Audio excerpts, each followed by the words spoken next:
I only take forever. Maybe I got too much sun today.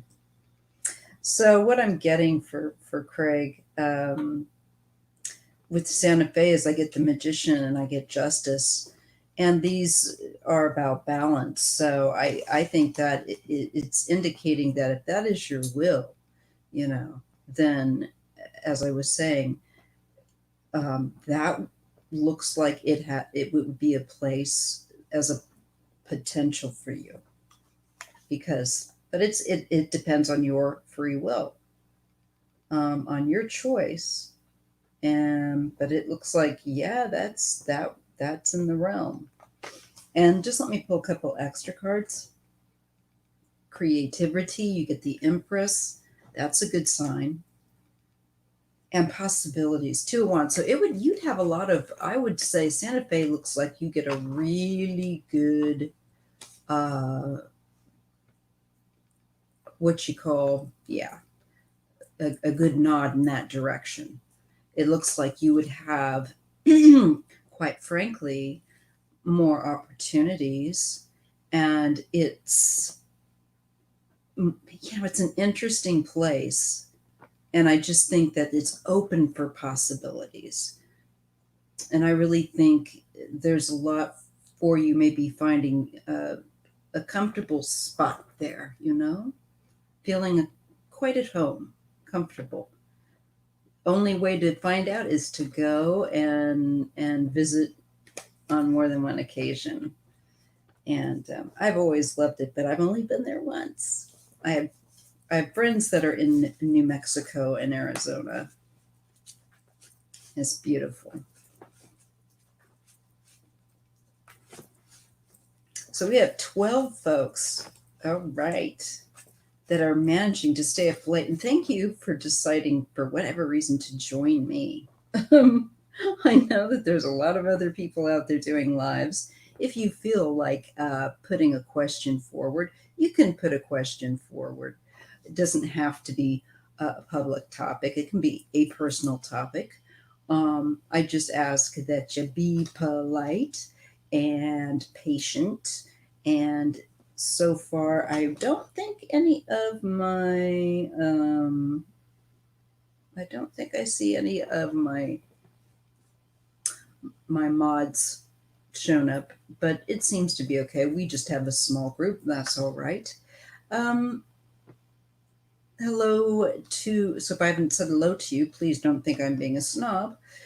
I'm just trying to juggle all of this. Hello, Geeky Heart, It Guy, IT Guy, Misty, Doreen Arnold.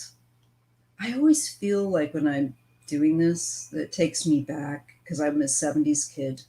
What was that thing where she was looking in the thing and I had the name Maya and she would never call my name, say my name. What was that? Romper Room. Oh my God. Why did I go back there? Anyway. I know it puts me back to that where she was saying, I see Bobby. And no, it's just a little weird. Yeah, I could try to read on actor James Garner if he's open. I don't know if his spirit would be open to doing it this way, but he might. I can pull it and see. Generally, when I do that, it's kind of more of a mediumistic reading, but I can ask. He may or may not be open. I have a feeling he'd be kind of pretty chill. He seems like he would be. He's one of my favorite OG actors. Hello, Joyce. Hello, Thankful Grace. I've had probably the best Mother's Day I've had in a long time. Yeah, he was. He really was a liberal Democrat. Really cool dude, from what I understand too. Um, Head of his time, especially for his era. And I always love the Rockford Files. I mean, you can't, you know. So let's just see if James has a message. We'll just put it through this way. And I'm still working on those tax papers. I'm trying to figure out how to highlight all this PDF files, but I have figured out a certain way that I think is going to cut down. I'll be up all night doing that. I don't like these crunch times. So I've got to get better organized for next year. He was an exceptionally good looking man, and he held it together. I mean, he aged well, and he was just a fun dude. I think he was a guy's guy, and I think anybody felt comfortable around him. I think they knew, oh, what am I using tonight? I'm going to try using this deck. We're going to see how it goes. This is, oh my God. Where did I put the box? That was my empty package of vine, grapevine licorice. I just emptied it. You know what I think I'm going to use is I'm going to set this one aside. I can't remember the name of this one. I'm just going to show you something tarot. It's obscure, and I know I got it off Etsy. So maybe if I look on Etsy, I can go back and find its name. It's kind of an indie deck. It's a little different. So I'll get that, and I'll make sure that I put this up. The other deck that I've been using today that I've been really liking, and I've got way too many decks, you guys. My husband's like, you have got to stop. And he's like, so right. It's ridiculous, and it's embarrassing.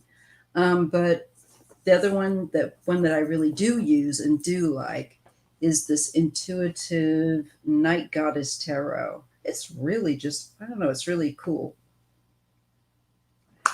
Oh, I'm into decks. I'm a real nerd about it. There's some really cool ones that have come out. One of my favorites, IT guy, is the Gothmancy deck, and it's kind of, if you grew up in the 70s and the 80s, you'll see a lot of pop culture references, and it's just the coolest. And that's my baby. I got to make sure it's around here. I've got my decks are just kind of around here. I really need like shelving and someone to help come in and help me with getting this organized. But we're in a strange situation. So let's just see if we can dial into, because I was feeling like maybe I could cajole Mr. James Garner for a moment and see if he has a message for us at the very least, not to disturb his chill.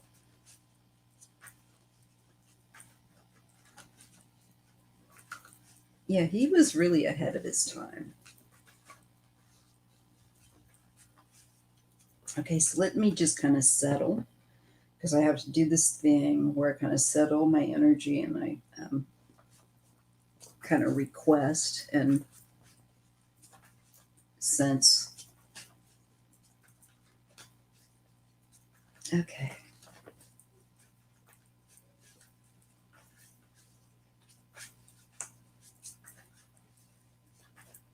Okay. All right. I'm going to attempt, but I'm just going to use this deck, whatever it is, the one I'm using. I wish it was written on here. Okay. He's showing me the Four of Pentacles. We're showing us the Four of Pentacles. Now in this deck, this is a really cool deck, and I will go back, because now, as being an overthinker, it's going to bother me that I do not have a name. But it shows, it gives you a keyword at the top, which sometimes can be a help, sometimes it can be a hindrance, but it's miser is the word. The Four of Pentacles, where you can hold on too tightly, or it can be positively aspected, where you've got your basics covered. It's not always a negative. So it all depends upon the other cards that are around it. That's always going to be that way. One card is going to depend upon the others around it, unless you're just doing a one card draw. Let's see what he's saying here. So we get the Page of Pentacles that come with the Four of Pentacles. He's saying, okay, all right, I'm getting stuff now. I'm getting some hits. he's saying that people need to loosen up with this Four of Pentacles. And, here we are talking about what a liberal Democrat he was and saying, he's ahead of his time. And he's like, I think he's like kind of laughing and kind of like incredulous, kind of like people just need to think out of the box and not be so scared. So he's definitely okay. He's listening. He's into our conversation on here. That's cool. Okay, I feel like we're tracking. I feel like we're tracking. Let me just grab my oldest. Or not my oldest. My youngest. I had my youngest. Actually, I made her feel guilty to make me some Mother's Day coffee, so I can do my life because I'm going to be up doing this itemization thing all night. So this is going to be the highlight of my night, let me tell you. I've been doing some already, but boy, it's tedious. Anyway, no sense in going on about it. Jimbo is here. I'm serious. Jimbo's saying people need to relax. People need to not to be so uptight with that Four of Pentacles, where they're just, the miser. They're just too uptight. And you can see where he's saying, be more adventuresome with this Page of Pentacles. Just open up a little bit, he's saying. Consider there's some people that are absolutely threatened by it, and I'm getting he just doesn't understand people that just won't, that it's just a no. It's just a no. It's not going to happen. And then he shows us the card of strength and of endurance. Now, usually it's a woman, because women go through hell and endure. And usually, many times, one of the most interesting things I've found depicted about the strength card is typically there used to be a pillar associated also with the depiction of the goddess, in my opinion, on this on strength. And it was fortitude. It's also known as fortitude. So this is like your true inner strength, your gentle, firm strength over clobbering people over the head. And that's a very Garner feeling. He was very much, I think, a 60s open-minded type of dude. And I don't mean that he was I think he was practical too. I think he he would have been a great guy to just getting a flashlight of to sit down and have a nice chat with. I feel like he liked conversation is the word I'm getting. And he's showing me a bar and he's saying that people used to be able to relax and have conversation, have an art of conversation. And he's saying it's kind of been lost, although COVID in some ways has made people more aware of communication and the need for conversation. So that's what I'm picking up from him. Like, he's right in here. I can't believe that. Because normally, and I think maybe it's just me, but I try to give them like a private, energy to come into. But Garner is just like, nope, I don't have those problems. He's just boom here. And yeah, so how he was talking about the strength card. So when I read in pairs, the interesting thing is he gets the strength card with the card of fighting.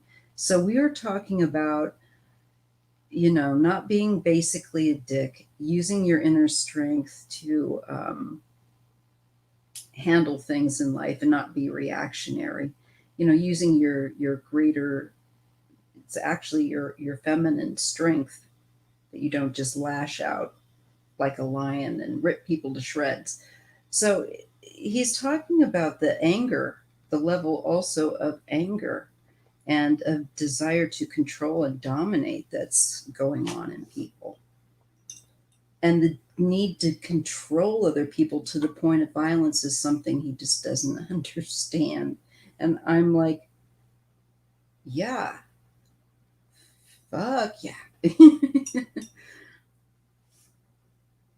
This is what he's bringing up so far. I'm sure he is, in all likelihood, because one of the things I see about people that when they cross over, once they've made that transition to the family and ancestors, and you see it with the cards. You'll get the cards that let you know, and because I've kind of want that reassurance, so I'm like, okay, now if they're with the ancestors and with all the family, you just give me the family card.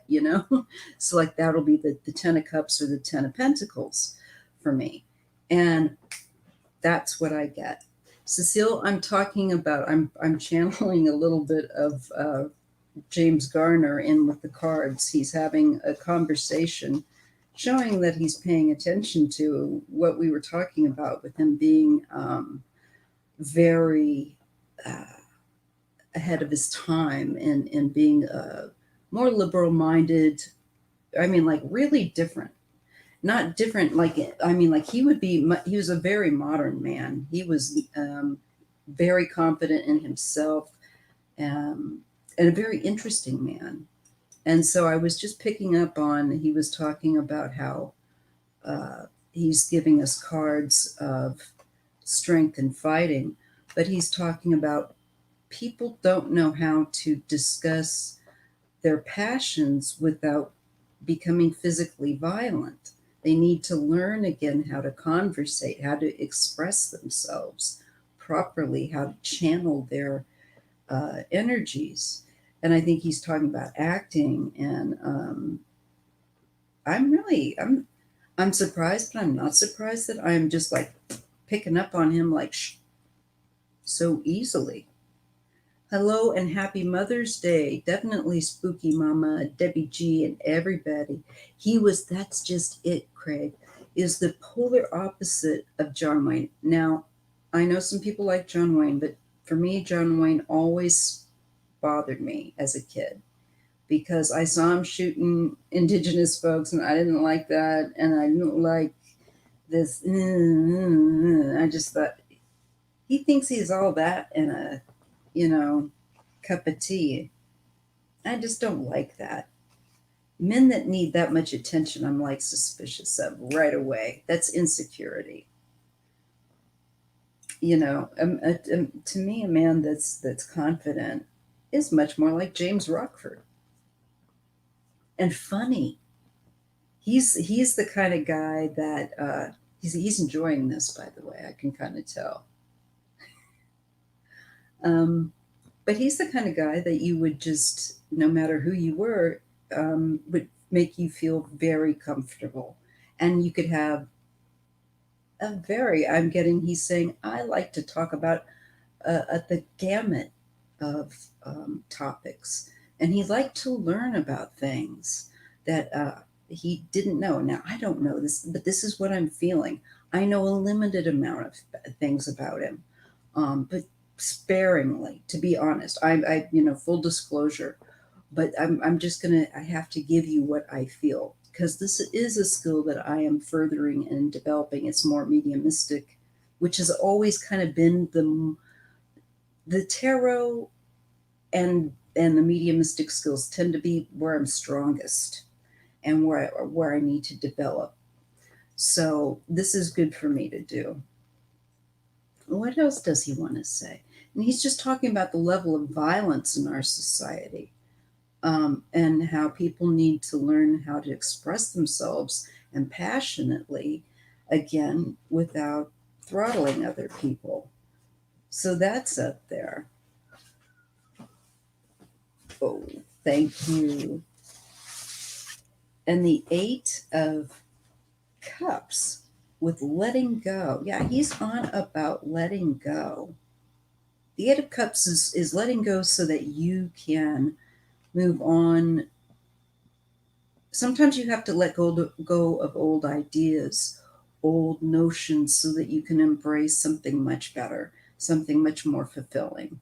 And the only way that happens is by letting go. We have to let go of preconceived notions, things like that. And he's definitely, we have to be open to it. If you're just not open also to not being violent, what do you do? Spooky mama, yeah.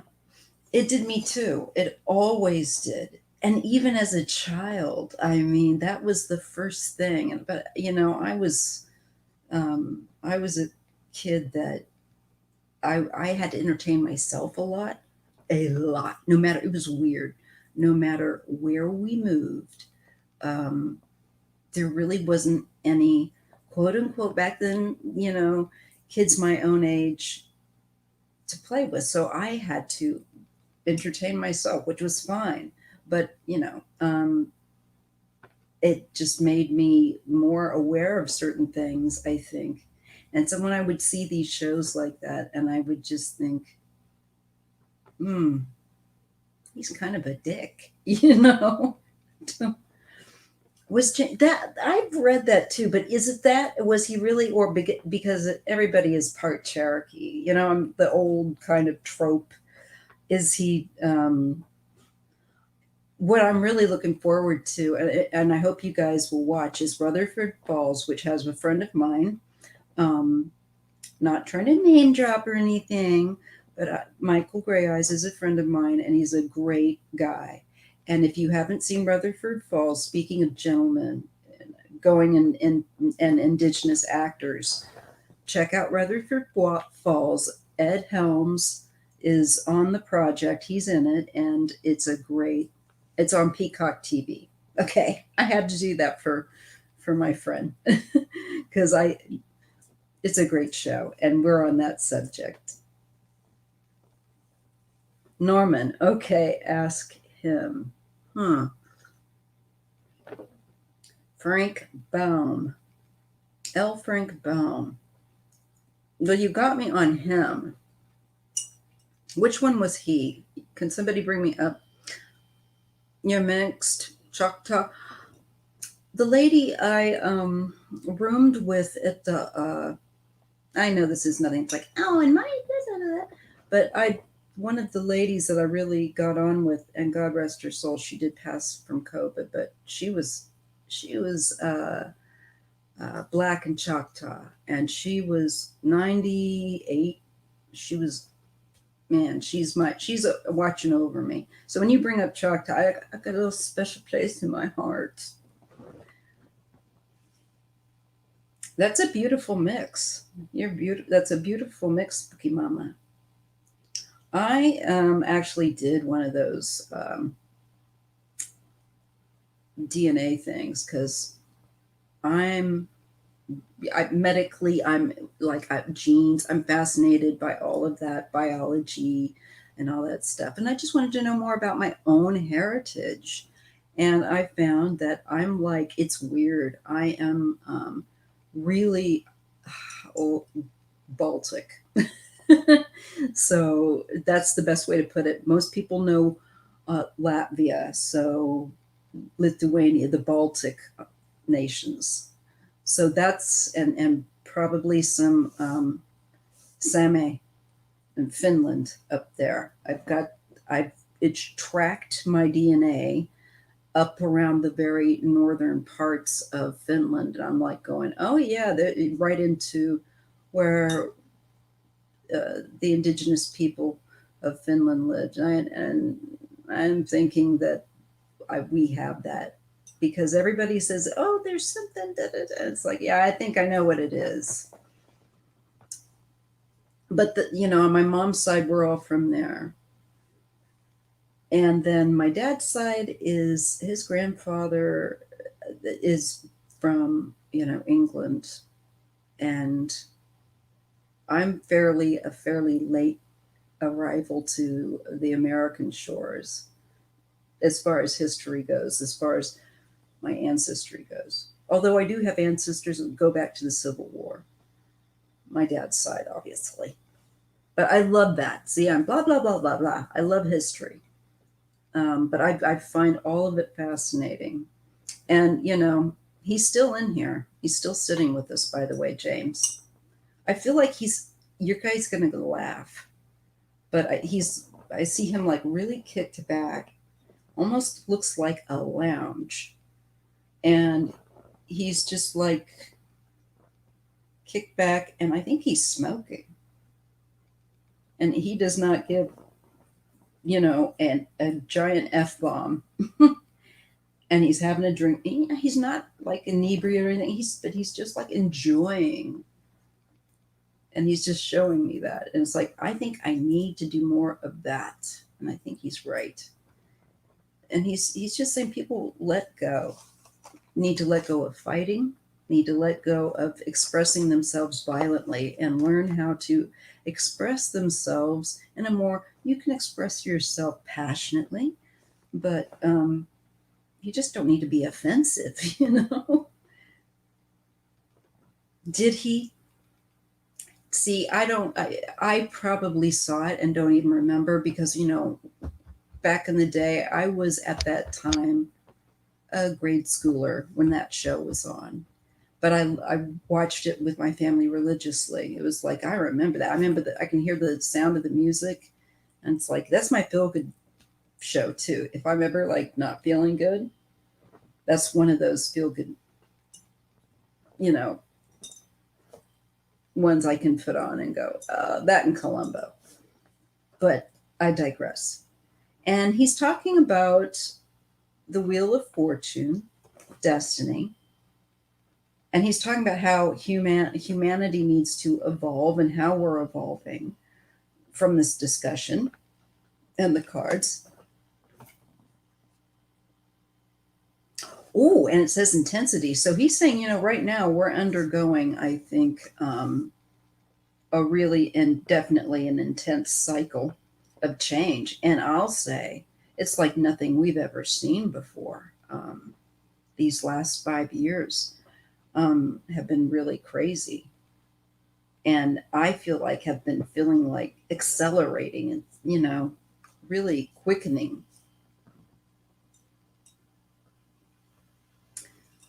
So, okay. Spooky Mama says, witchy. Yeah, I like, oh, you too, spooky. I was spooky little girl. That's me. Oh my God, you have it too. Oh, I love it, Spooky Mama. Thank you for letting me in on that because that's special, and I like that because I was always the spooky little girl that nobody friended up because they were, I was kind of, they didn't know what to do with me, I think, and we moved around a bit, but I was always like it was weird. I was friends with a lot of various different people from different cliques, but I didn't belong to any one clique. And yet I really didn't belong with anyone. It was really weird. You were born and raised in Oklahoma. Ah, yeah. Hey, Flowers of the no, Killers of the Flower Moon.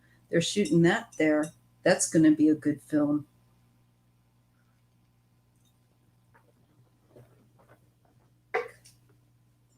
I look forward to that. So I'm feeling like James is like, okay, guys, I'm going to duck out. Let me just check with the cards. Yeah, wholeness, he's done. And we have decision, Two of Swords, that he said his piece. Yeah, we can be the spooky sisters. There we go. I am. I mean, I always have been. I've always been interested in the dead, and people think, oh, that's macabre. And it's like, yeah, I guess I am macabre. I'm just kind of embracing it now. I mean, I'm not, yeah. Era. It is a very new era. And it's a very exciting era, Cecile. Oh, I'm sorry. I didn't see your. So, you guys, oh my God. You guys, I'm ashamed to say my glasses have got my thumbprints all over, all over.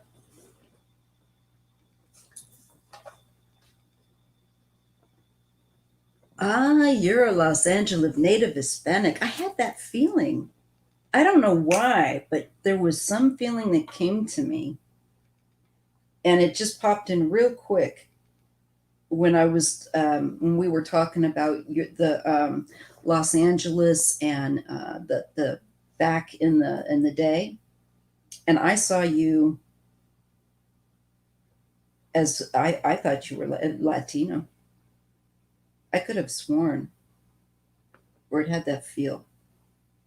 Anyway, one of those things. It's like it's been weird here the last few days. It's like I'll kind of slip into a story or reading on someone, and it's man, I just feel like I get wink, right in there. And sometimes it's like I can get really pulled in. But that was one of the flashes I got. It's strange. I don't know, if that is attractive to you, but the Hispanic element of Los Angeles, I now y'all are gonna laugh, but I have not yet been to Los Angeles. I have been to Italy. I've been to a lot of places. I live in California, but I want to, and I know it's just one of those things. It's the principle of the thing. I have to at least come and see Southern California and at least go through Los Angeles, right? So, yeah, I haven't, but I can tune in and I get dreams. I've had dreams 2 times of Los Angeles, and I've never been there. One of me, and I was shown a brief, and when I get these, I know I'm going to end up going to this place. You know what I'm saying? I get one of those. It's, I was in like probably a cab or something, and I knew that I was in Southern California, and I was comparing it to where I live here in Northern California, how things look, and I was all excited looking out, and oh, it's so pretty, and that was about it. And but I'll get flashes like that, so I know one day I'm going to go there. At least I travel there by spirit at night when I'm sleeping. I definitely believe that. So that was James Garner. He was really cool. It makes me want to read up even more on him. I've read articles, over the years. No, I do not want to drive on the 405, baby. That's why I will let someone else do it. And you know what? I have PTSD from the car accident I was in. And gradually, I can still drive. I use hand controls, but um, I have enough stiffness in my neck that I just can't quite pivot my head far enough to see that blind spot. Egypt, hello, hello, hello, Egypt. I'm using the. I don't know if that makes any difference, Egypt, but I'm using the StreamYard tonight. So I don't know. Does that make a difference? Do you have to have moderators in here? I don't even know. Everybody's chill and relaxed, so it's like not a problem. But Egypt's in here, and Egypt's badass.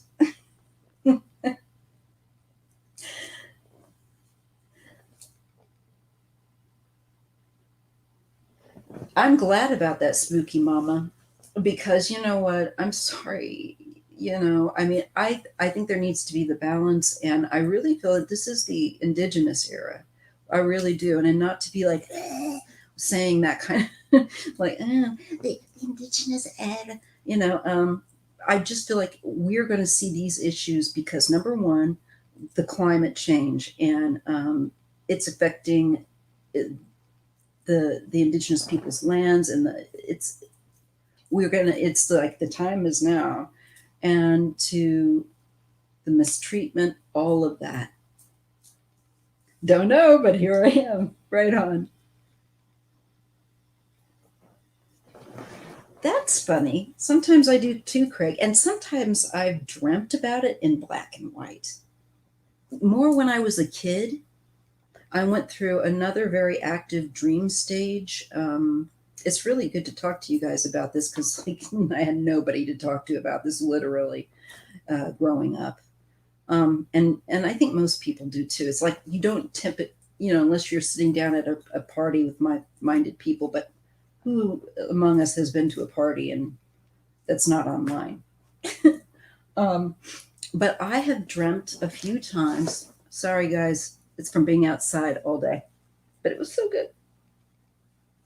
But I've had dreams a few times where I've dreamt in black and white, and it goes into the 20s or the 30s. And I think maybe I'm just shown that so that I better understand mentally where I'm at time wise. I think that's for my benefit.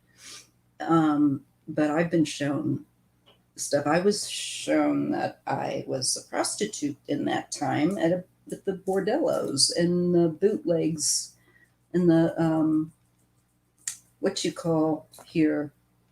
Yeah. Wasn't a great life. So that was mine. You've gotten you're going to get the good dirt. You're going to get the good dirt. So you too, spooky moment. Yeah, see, I got the dreams thing. And that I have no control over. Sometimes I'll have more control, but usually it's the spirit telling me, giving me what it wants me to understand. And then it's like, I'm there to learn. They are not there to, F with me. It's like, girl, see this. Hello, Sally L. Hello, Marie. Dreams of being alive in the 40s. That's so interesting. As a teacher, my dream, like, and the dream I had, and this weird nostalgia, and I think everybody can kind of understand that when you get that weird nostalgia, and you're like, that doesn't feel like it should belong to me, but yet it feels like so right. So it's weird. And I get that definitely with the 20s and alcohol and prohibition and living fast and dying probably faster. Yes, and mine gets so vivid, it is very disconcerting. I agree.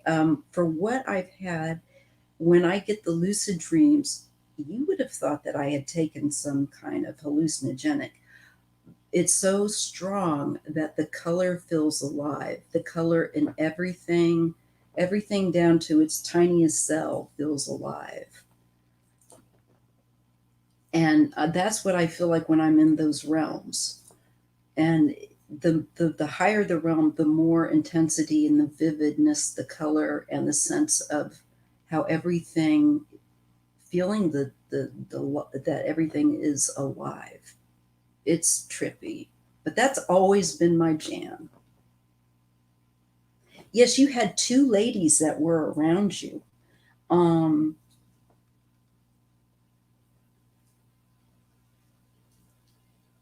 that are around me. I've asked to treat me easy so I don't get sick. Yeah, they look like, you know what, Craig? I feel like they're family. And I felt like to me, they felt like that auntie, like your auntie kind of, I hate this. I feel like I'm sliding into, like, I'm folding into a very strange position. But they felt like kind of an auntie, like, tell him, tell Craig hello. Oh God, like if an aunt like smoking a cigarette, drinking a beer. And I like to say, they might be very posh for all I know, but I'm talking about my family, what they'd be like. But I just felt like they were two very nice, but I felt like they were older ladies, relative, that were just kind of like we got our eye on you, man. We got what, let's fuck with them a little bit. They'll do that. It's not like the sense of humor. I have sometimes so the funniest stuff happen. Sally L. I feel like I'm yakking, but that was thank you. I feel like I don't need to use I've used a Ouija board, and I would not advise it. No, I would not. Do not do that, people. I have a nostalgia for the design. I used it when I was younger. I'm sure some other people did, and I learned some good lessons from it. Number one, I learned that you shouldn't truck with it, and that at the end of the day, I really didn't need to because I already had development that was not a good thing to use, and so I won't. It's just like telling a sweet, innocent, vulnerable person to answer the door and just roulette. You could be letting a serial killer come to the front, right? You don't know. You don't know. And it's the same in the other world. Don't be so foolish. Don't be such a what do you call that? Don't be such a sucker. You got to be street smart in the spirit world too. There's lots of different levels. It's not all one reality. So I look at it, to me, it symbolizes being a conduit. But for me, I learned a lesson, let me tell you, full disclosure, very early on. And part of the thing, and I don't want to give too much because I am working on this. Yes, I know. I'm very busy, but I grew up in a haunted house in Missouri, and it is on the historical roster in St. Joseph. And what was I going to say? And oh, yes. And part of that experience was having one of these beings that was in that house take possession for a moment when I was a kid, and it freaked me out, and it freaked my babysitter out even more because the voice that came out was not mine but something else, and it was weird to hear something else coming out of my mouth. Yes, she screamed, and it was like she never came back. I'm not kidding. So like that taught me, that was so embarrassing, and it's embarrassing even now to admit this to you because that sounds like crazy talk. But I know that if it's happened to me, I'm a grown ass woman now. I can come forward with this and say what happened. And you can know too that you need to tell spirit no. And you hold your ground. You can get that information without them taking possession of you. They don't need to do that. No. You can go through, no. There's no need for that. There's no need for that. Now, that's different when we get into voodoo and hoodoo and all of that. That's different religion and stuff, and that what they do is their business. But this part for me, I don't allow that. Nobody, I learned that was really a strong, first, powerful spiritual lesson, Maya. Don't ever let somebody drive your vehicle, I think a lot of us during the 70s and 80s that grew up with them, 60s, 70s, and 80s, we all kind of went, had a moment with them where we kind of went, I don't think I want to do that. It's a little creepy. Not feeling, but it's interesting. I'm still fascinated. I will read people's stories about it. It is scary because it can be, because you just, the risk, like a roulette wheel, is too great. And I think the fact of the matter is, unless you have some really strong, I think,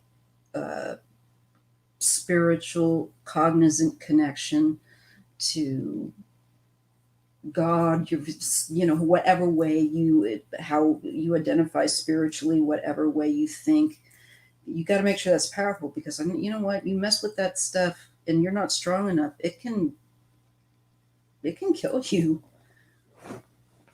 It can weaken you. It's nothing to be messed with. And I don't think people understand that. I know, right? I've always thought that that was weird. Getting jumped is so not cool. Thank you, Sally L. It was. But the thing was, what I learned was right before it happened to me, this thing said, we just want to, you know, we just kind of, what it said to me was, and it was all telepathic, was it made the understanding, oh, we just want to, you know what, you know how it's like somebody would say, we just want to try it. Can I see your phone? You know how like somebody just kind of, you know, and you kind of reluctantly go, I know I shouldn't, but okay. They do it. And then they send like the worst pictures or something, right? So you totally leave yourself open, and it taught me such a powerful lesson. And then I never let that happen again. Some people are just open, yeah, and the problem can be learning how to close. So I just, you know, caution people that are, and I caution people that even if it's not the Ouija board, it's if it's just sometimes if you're just more prone to being able to slip into an altered state, uh, sometimes just the sound for some people they'll fall asleep if they're, you know, but other people it can, you know, put them in a different headspace.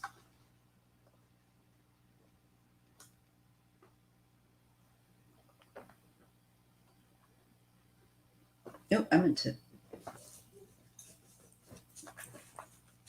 I can't remember at my dreams ever since I had epidural. Really, since that 29 years ago, man.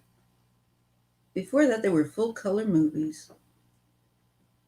I got up 4 more material for dreams. Well, that's odd. You know, my dreams go in. I get different kinds of dreams. I get the dreams where the typical kind of taking out the trash dreams, you know, in and out stuff you've been talking about, worried about, stuff that doesn't make sense, you know. And then you get the dreams that are totally different. They feel totally different. These are the spiritual dreams. Um, Hi, Desrat. And those feel totally different. They're usually brief and they're very clear. I never forget them. I'm I make sure they make sure that I remember them, and those are like vision type dreams, and that is totally different. Those dreams are always exceptionally lush and vivid and colorful, and so you feel more alive there than ever here. Here it feels like you're wearing a lead suit, kind of like it's kind of numbed down compared to the energy level there. It's the only way I know to describe it. Yeah, I read that Obama's dog passed away today too. I thought, oh, and I was in a really good place, and I had had such a rough bunch of days, so it was just like I kind of had to protect my little heart when I read that, and I just sent out a lot of light to him because that just hurts so much when we lose our fur babies. They're our family, you know, that just are babies. I was just thinking today as I was petting Bear in the morning, I was just like nuzzling, and it's just like, oh, I love my babies. You know, love you, Bear. Love you. Cat's probably like, yeah, quit breathing on me, lady. Go brush your teeth. Let's see. You know, I wonder if there isn't a way you couldn't work on remembering because you know that you are dreaming. Um, it's just a matter of trying to get some consciousness with it. And I'll go through periods where I won't remember my dreams as much, but with the conscious intention and writing them down, it just, I have to do with what writing helps me to process things in my brain, helps me to get really clear, and talking out loud. So when I do that, if I go over it and over it, then I can kind of hold on to it. And yeah,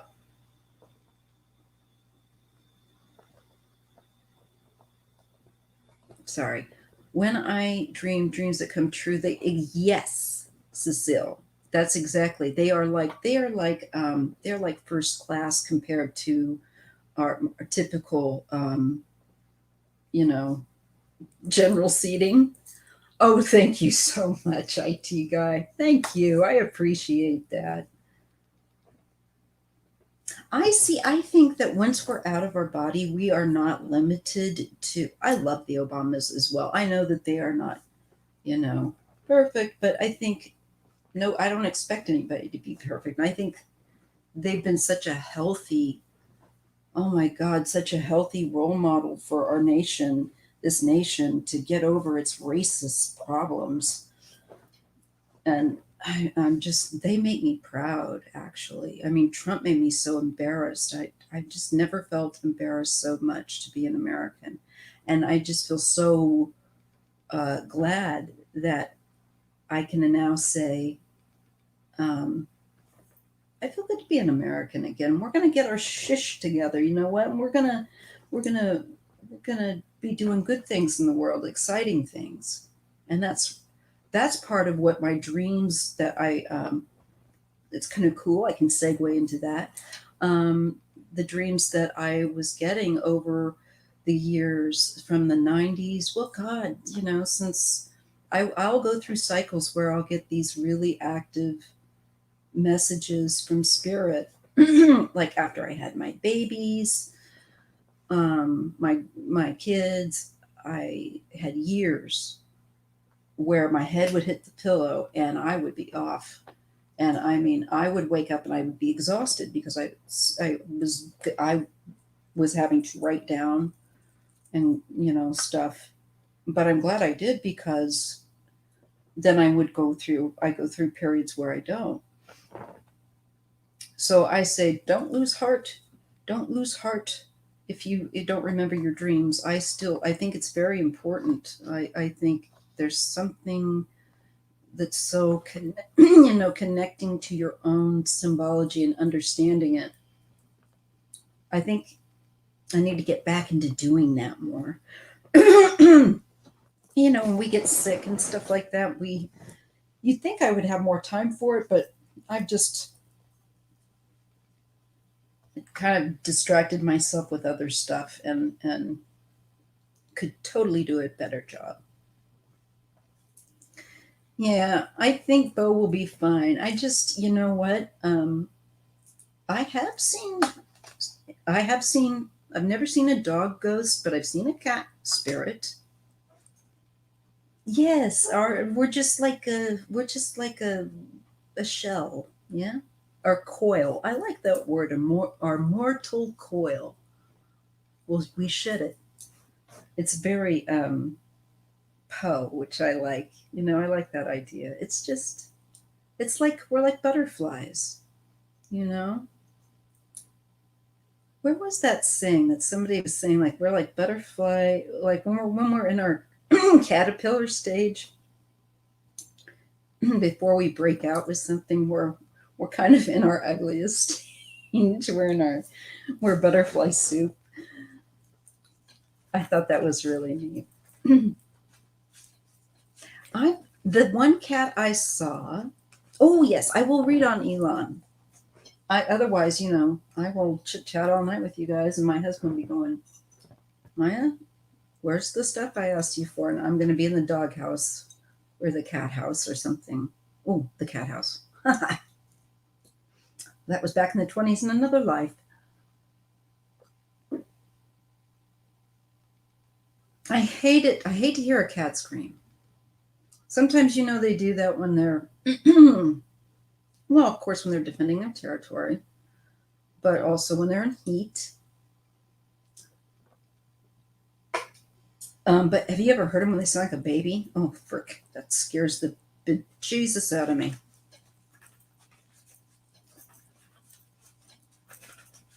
But the one cat I saw in spirit was one night. It was in the late 80s. I lived in San Bruno, California. I remember it.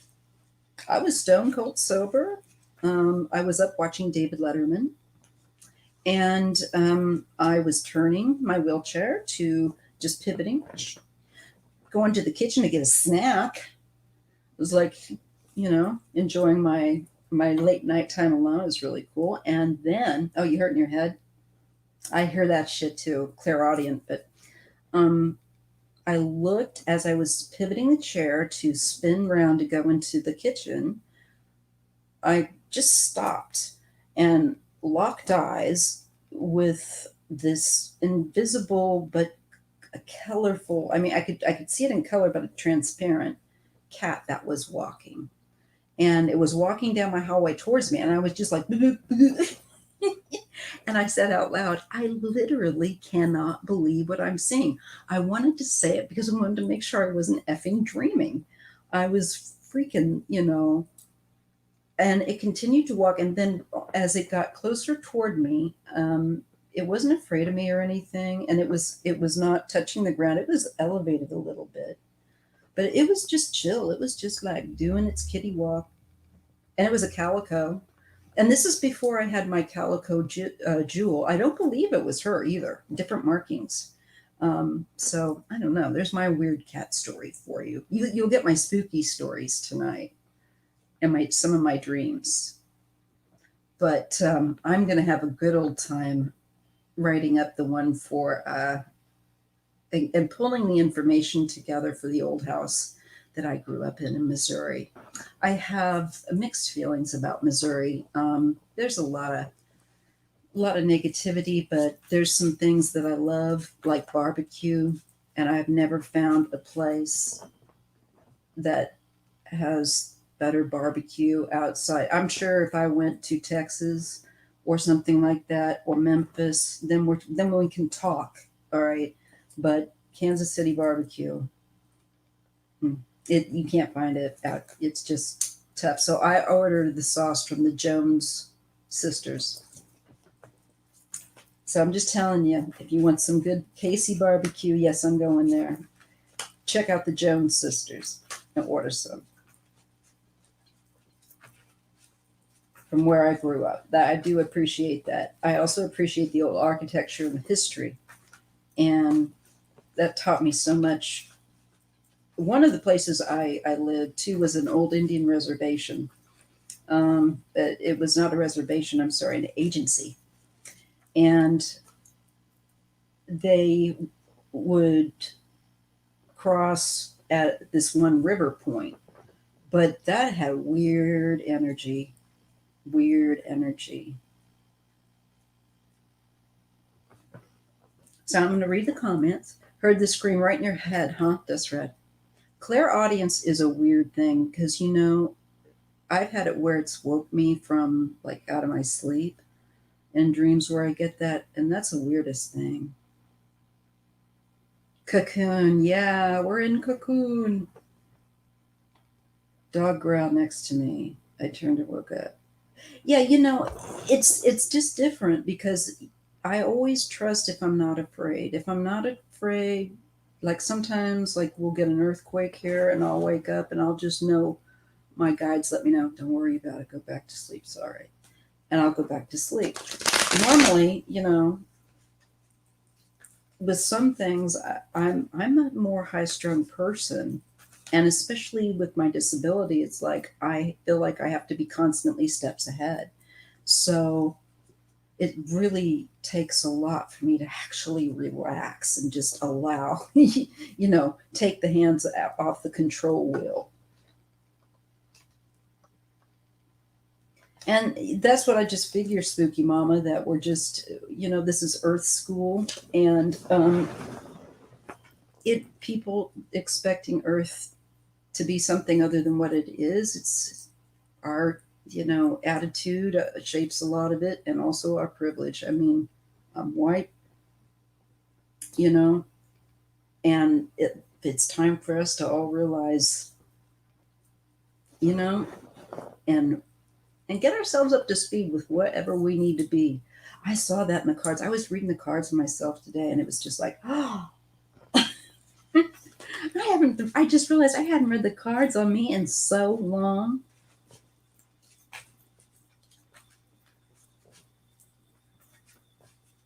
Oh, did they, Deseret? Yeah, now see, the person that built the house that I grew up in that was haunted, he was a murderer and he was crazy, literally. And it's a very interesting story. I mean, I can't make it up. And I just, it's crazy. So I'm really looking forward to kind of doing that because it'll be also something that once I pop my clogs, my kids will have a little record of me talking about it, and it's part of their history where I came from. So it'll help with my family history too, with me doing this.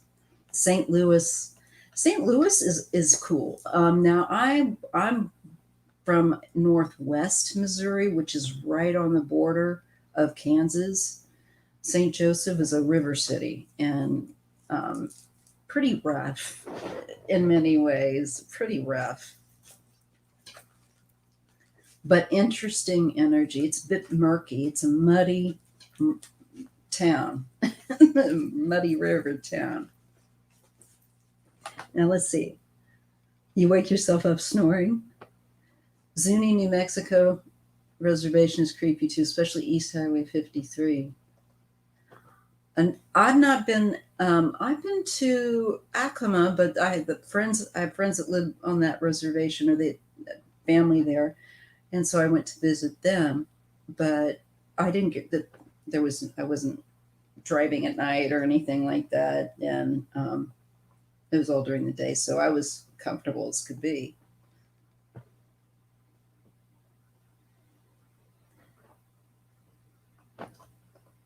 So I'm just trying to look back. I think too, as Sally as says, in times of anxiety, let loose of abilities. I think too, one of the things with one of my youngest is that she'll have poltergeist activity. And my mom does that too. And I'll say, you need to stop repressing your abilities. You've got to channel them, otherwise they're going to come out and you can create a messed up energy. Oh, they were into Santeria. That's different. Figured out. Uh, and there's all different kinds within that kind of branch, right? From what little I understand. I mean, I find it all fascinating. And if I could spend in my next life, I think, hell, my afterlife, I'm just going to spend my life learning about all these different belief systems. Okay, thank you for letting me know that. Paulo is the version. I didn't know that. Of voodoo in Cuba. It's Cuba, right? I don't want to be obnoxious though. I just want to say it pronounce it correctly. Chaco Canyon. That what I would like to read on these, um, because there's a definite energy in going through those places. I had friends that lived in Albuquerque, and when we drove through there, and then my friend that I stayed over with in Arizona, um, in she was in Phoenix, but just there is an energy there that's different. Haitian slaves, that's not good. We have so much this country. See, we're making. You know what? I think the world, from what some of the readings that I do for myself also offline, is that what I was shown is we're all being called to clean up our act, all of us, whatever it is, like me, like stop buying tarot cards, get your shit together, get more organized. You can do it. You've done it before. I've got to do it. And level up. And we're all being called to do that because we need to, and it's really important. And so we're going to be looking at these issues to do with how we've treated. Oh, good night, spooky mama. Um,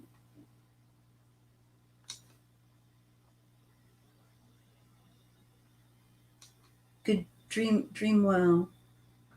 I'm just catching back up, rolling back here.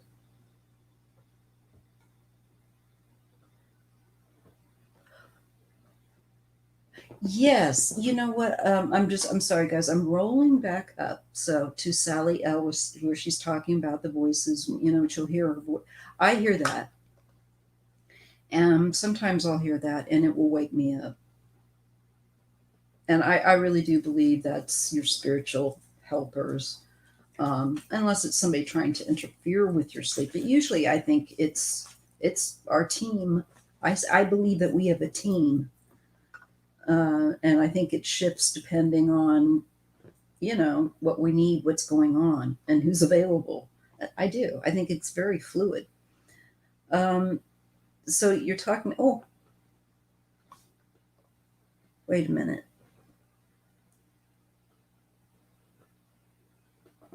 Oh, this is very interesting. So I'm sorry, I'm reading Desert Scott. So they were into Santeria. Thought you're okay. Thank you for because I would have thought Palo Santo. It's a okay. What lady? What the hell do you have there? Oh, but you want to clear that stuff. Yeah, same here. I respect it. Could I do a read on the missing 411?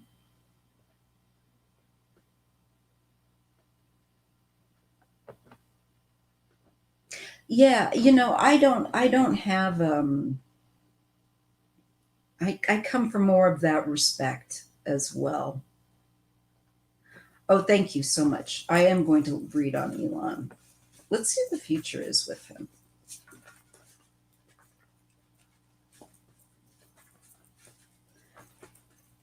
I don't see why not to chat with the spirits, though.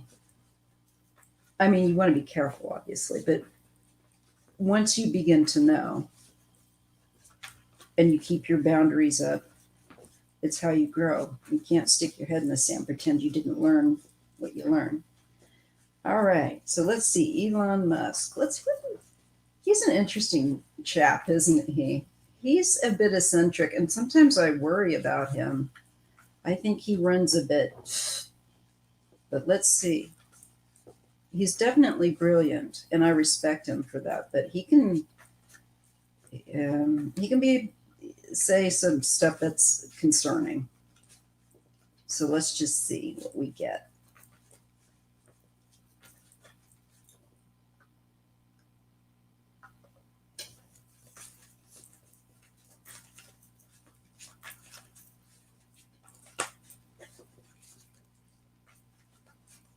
Okay. I'm kind of getting out of my own way. Sometimes I have to do that with my mind. It's my busy mind. And so I have to let my busy mind shift.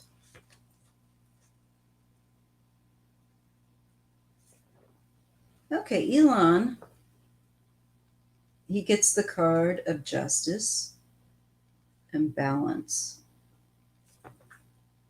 and the Seven of Cups. These are all that he's got all those interesting visions and dreams and ideas and fantasies. Some of them might be a little far, but others are very much possible.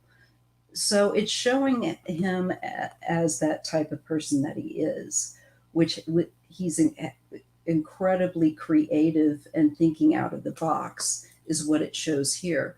Once he, puts his mind to it, that man can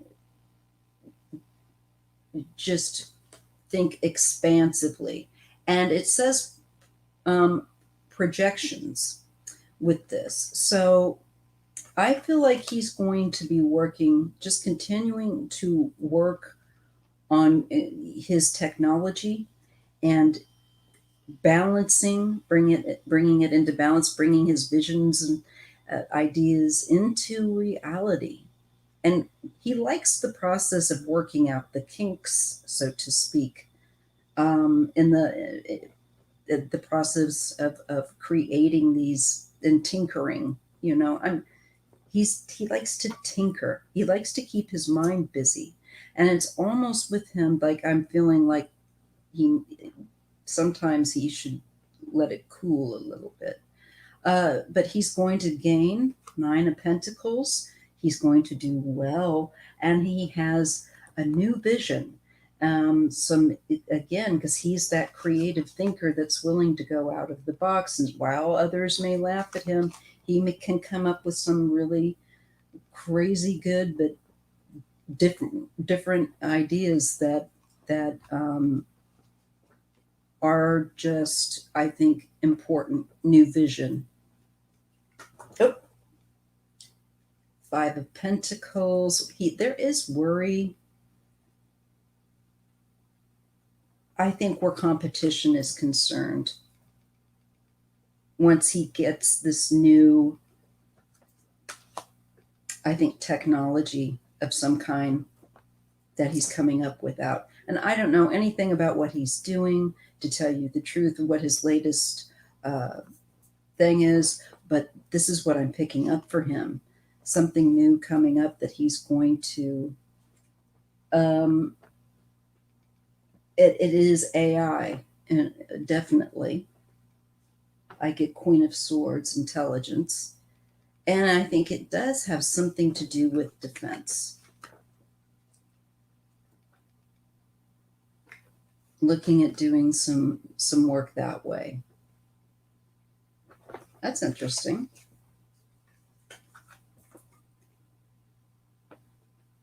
Yeah, he's going to be also learning about more, I think, about hackers. I mean, there's and about the latest threats, and I feel like there's something along this line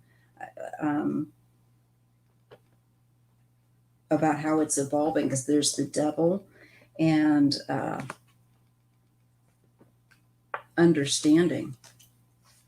So I think some of those things he's working on may be under the radar. And he has success. He has the Chariot with the Page of Swords. And it's some kind of sensor. It's some kind of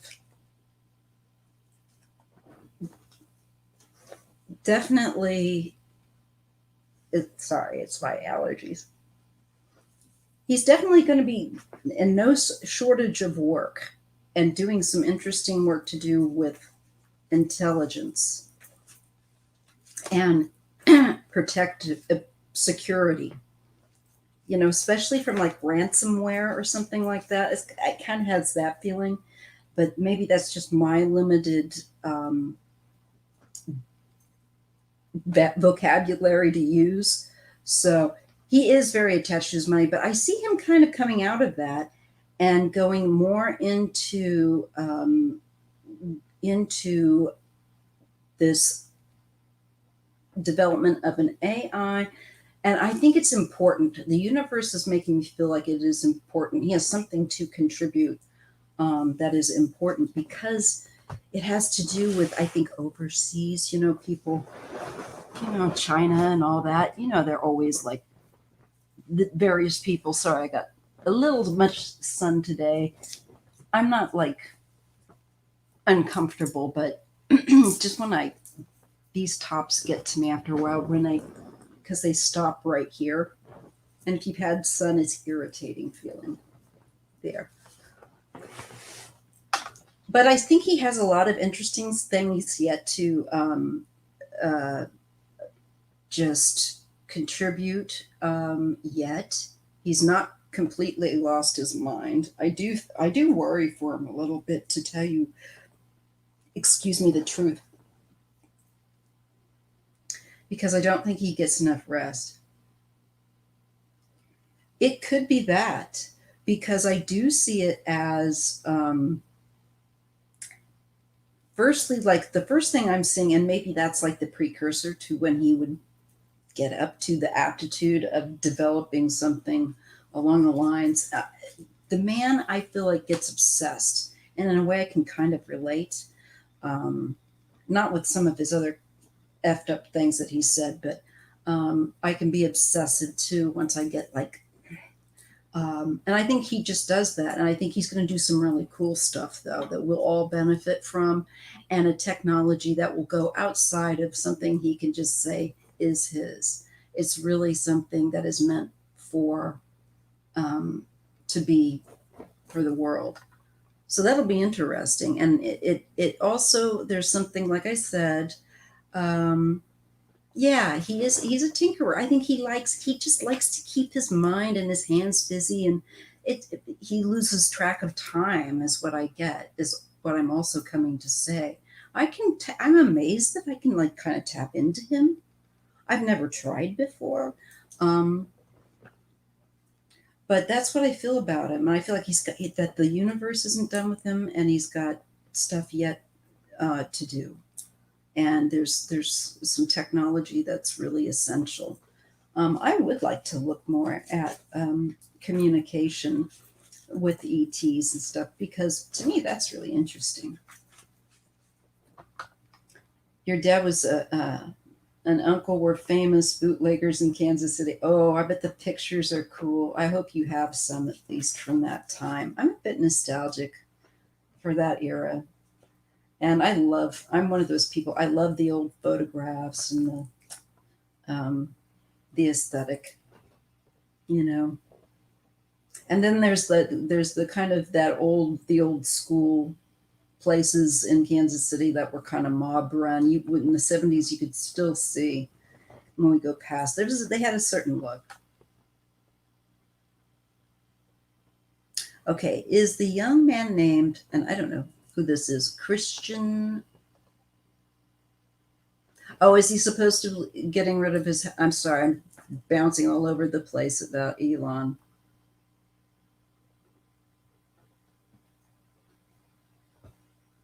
So let me see. So your question is Christian. I don't know who that is. Let me check with the but no, I want that to show up here. There we go. Christian Kaut, a reincarnated Lou Gehrig. I'll see what the cards have to say, because I certainly don't even know who that is.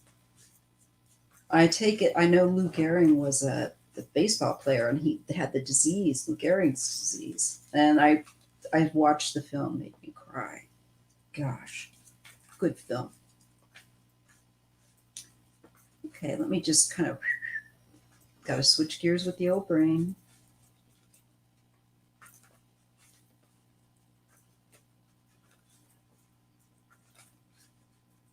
Okay, so the name is Christian Kaut. Kaut.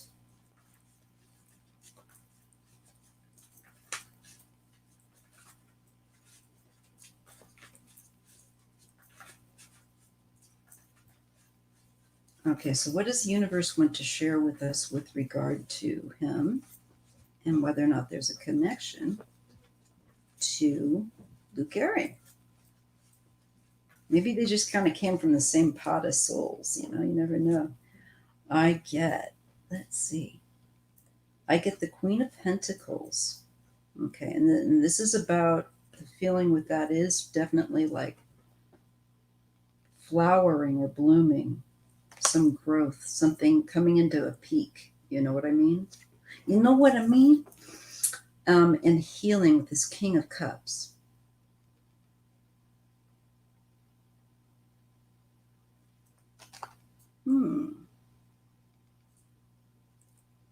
Let me see about this person.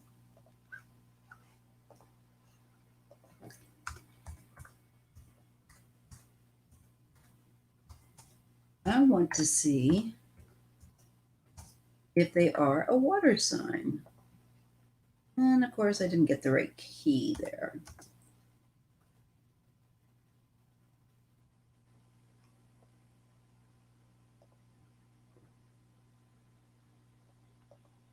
Nah, I am not getting it. Oh, well, it doesn't matter.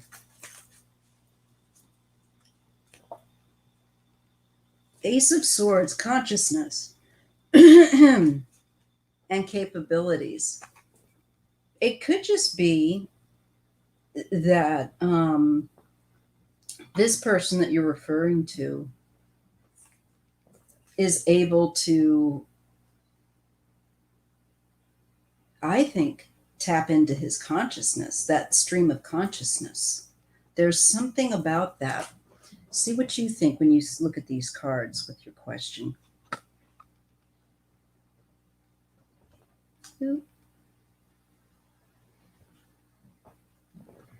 And that's what I'm getting. So I'm feeling like, I don't know that it necessarily, but let me see here. Happiness, 9 of Cups.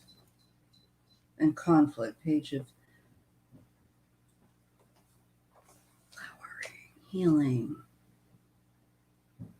I don't think, I don't know necessarily so, but I feel like there's something that they are able to draw from that consciousness of Lou Gehrig. And they just, well, I don't know. There's some things they keep hidden to themselves, this person. Okay.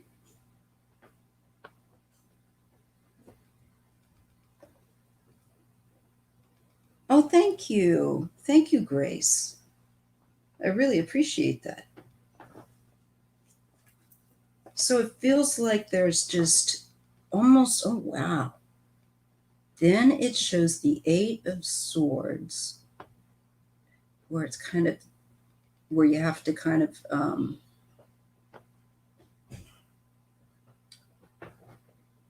there's barriers where you feel trapped and breaking free of some kind of barrier and triumph, overcoming it. Yeah. And requiring patience. So that's with regard. That's crazy. So you know what? I'm going to say probably, because that was eerie. And I think the cards lined kind of up where it's like something about him being able to do something more. But I think so. I think so. And it's just because I'm starting to get tired from the day. But does anyone else have any more questions before I look? I'll stay on another 20 minutes, and then I do have to get off because I'm going to be going over fine lines of paperwork.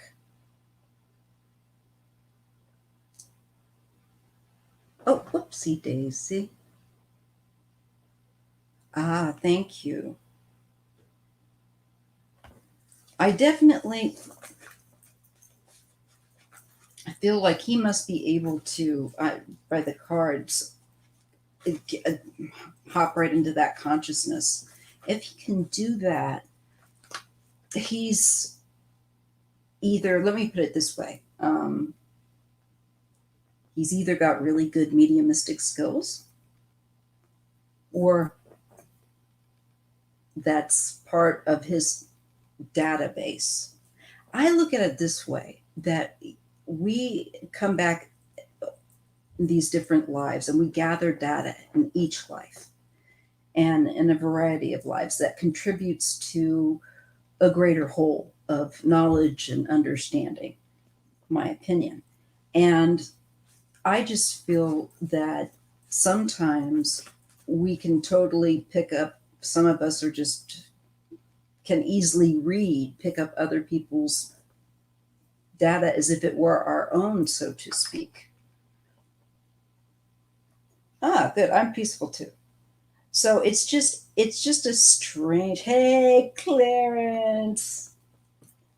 It's good to see you. How you doing?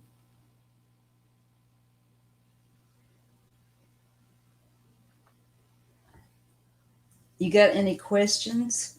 We're just talking on different things. So I believe that person Could well be. Or they're a very good medium.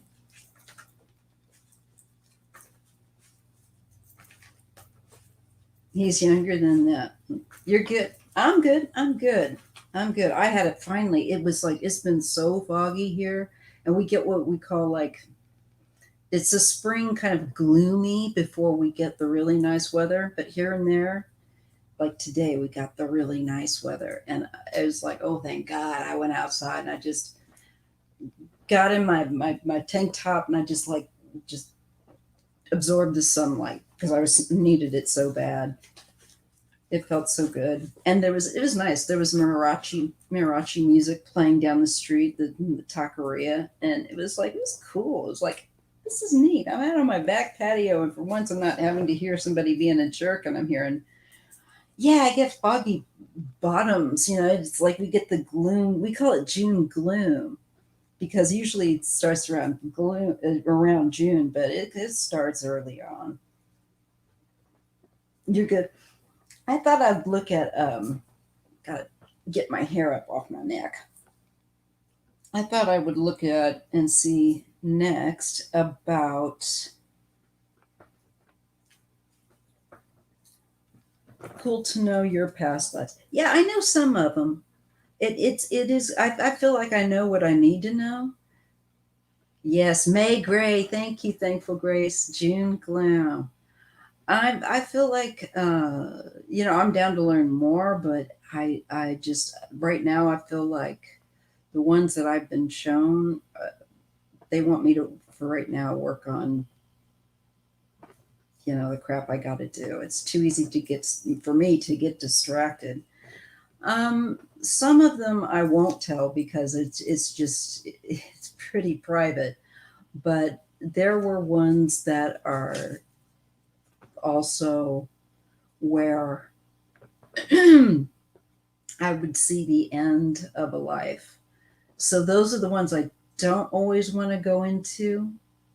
Um, yeah, people. A lot of times, you're not somebody that's so terribly exciting, or whatever. You're not Cleopatra, or what have you. But I rather think that everybody's story is interesting no matter what. But I've seen myself as definitely a lifetime as an Indigenous man. Um, I've seen myself, as I said, as a prostitute in the 1920s, and I had a couple of where I was shown more than a couple dreams on her, whoever she was. And I used to get these flashes as a child of her, of this woman that I know I was, and that she had dark hair and she had darker complected skin and dark eyes. Like I said, she was more darker complected, olive skin, and she was very stylish. And I just feel like she was kind of well, she was in the houses of the bootleggers and the uh, you know that kind of life. But I think it was pretty sad life for her. Yeah, and so but those are the things that I remember. Um, and I'm shown things that that it's for a reason. It's like also it's like some of it is like in this life, make sure you don't do that again. you know, don't do that again. Remember that we're showing you this so that you will know not to do that again in this life.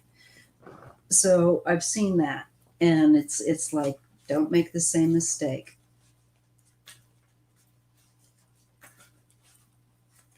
But they are fascinating. But I just get concerned, and I find them terribly entertaining. But I just worry that people can get distracted by it, and you can kind of lose focus of your now. But I do think it is important to have the knowledge.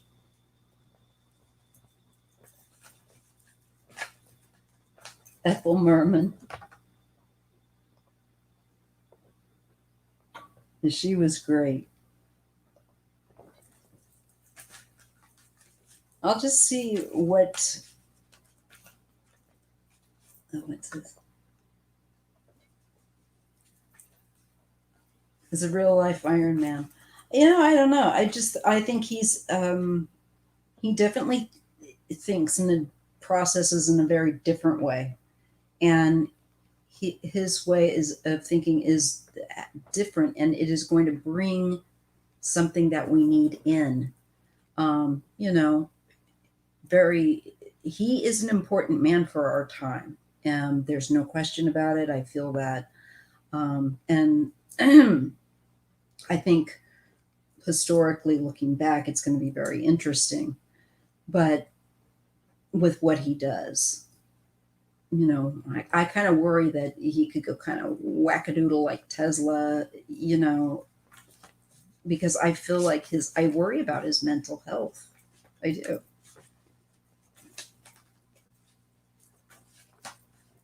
I must have been rich. What my grandmother asked me what I wanted to.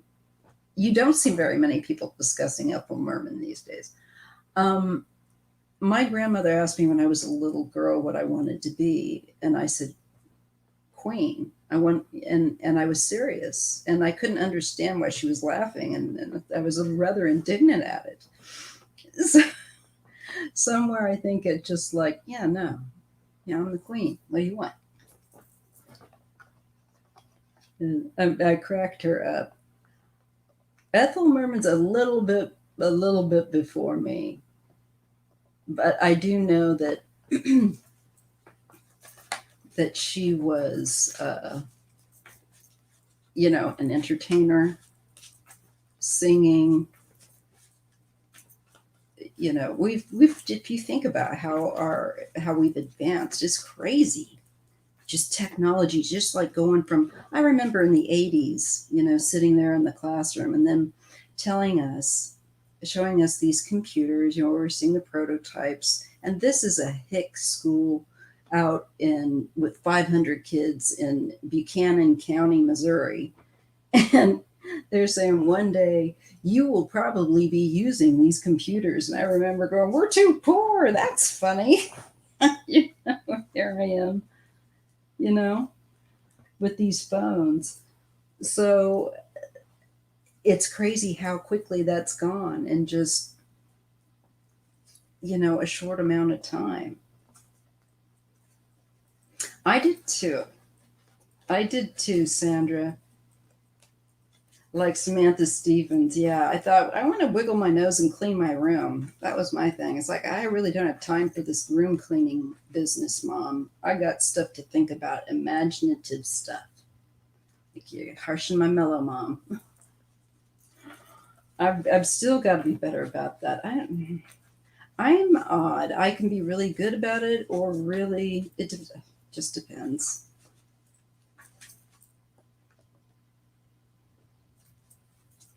You know what the funniest thing was? And I was having a conversation with my dad here recently, and I remember like we would be driving down what they called the Belt in St. Joseph. This is like the Belt Highway.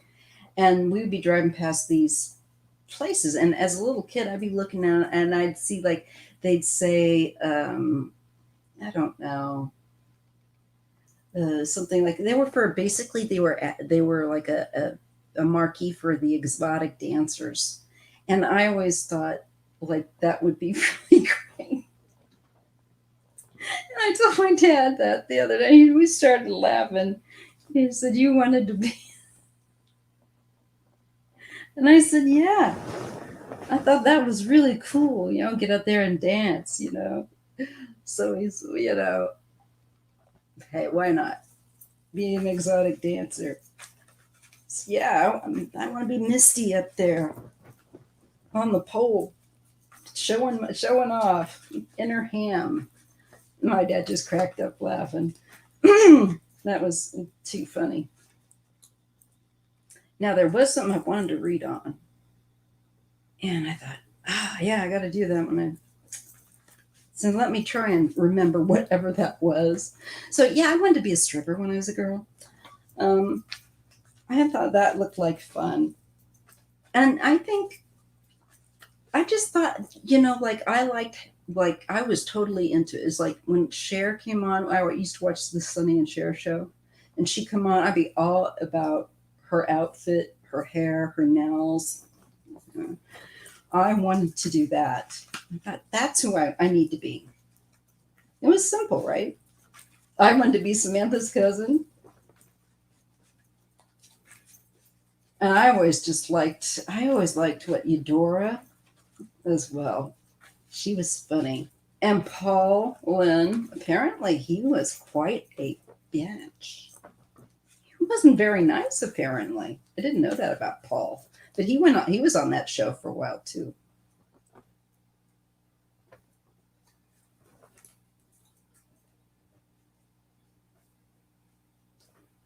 You wanted to go up to Joe. Nothing wrong with the ice cream truck.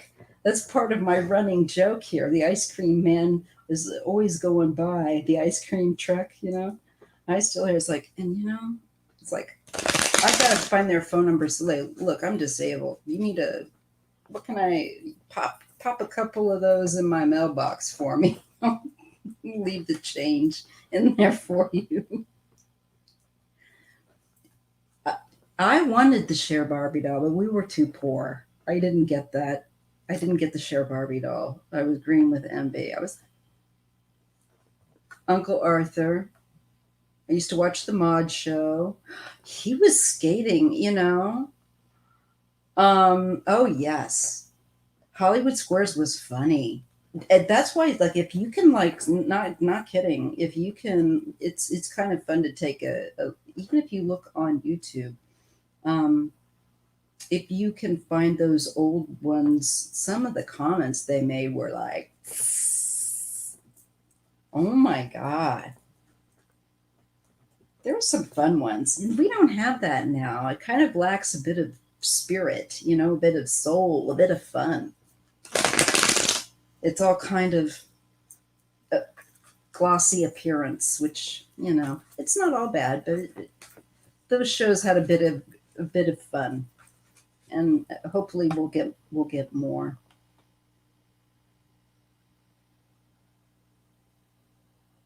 That went into puberty? What? I would have wanted one of those dolls. Heck, I want one now. I want to see it go into puberty when you twist her arm.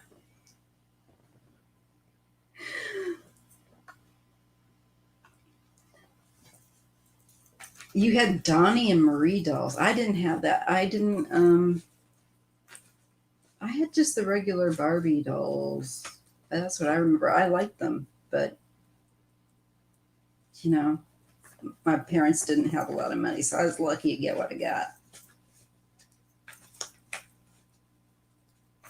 I love the Brady Bunch, and I loved Alice as well. That was another show I watched. It's another feel good kind of silly show that I would watch if I'm just being like, oh yeah, I got to be silly again. Beasley, oh my God, I remember that, Mrs. Beasley. I remember the doll. I remember one of my playmates, one of my friends used to have one because of I remember the bright blue and yellow, I think, dress it had. It's so weird. And then the other day I was watching something and I saw the Raggedy Ann doll, and it's like, Raggedy Ann dolls creep me out. I just don't like them. And it's like, I remember my mom got me one, but I never took to it. I don't know why. I don't know. There's something about them. Creepy. I think I just aged myself out. Don't worry. If you grew up in the 60s, 70s, 80s, we got a lot of stuff we can share. And the younger folks, too, have stuff to share with us. Mrs. Beasley. Yeah, I did too. Kind of a soft spot there. I always wanted one, but never got one. Oh, the dolls. I had the No More Tears. Was it No More Tears? No, that was the spray that my mom had to put in my hair because I would get my hair get all tangled so bad. My hair still is like dry, fly away, wild hair. I have to tame. Oh, Holly Hobby was cute.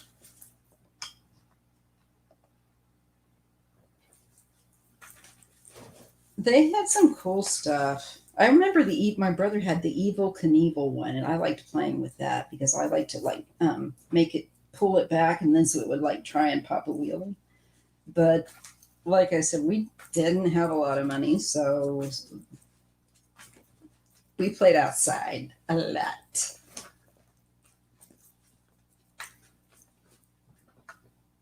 Bobby Sherman. Oh my God. I remember that. Oh my God. I remember Bobby Sherman.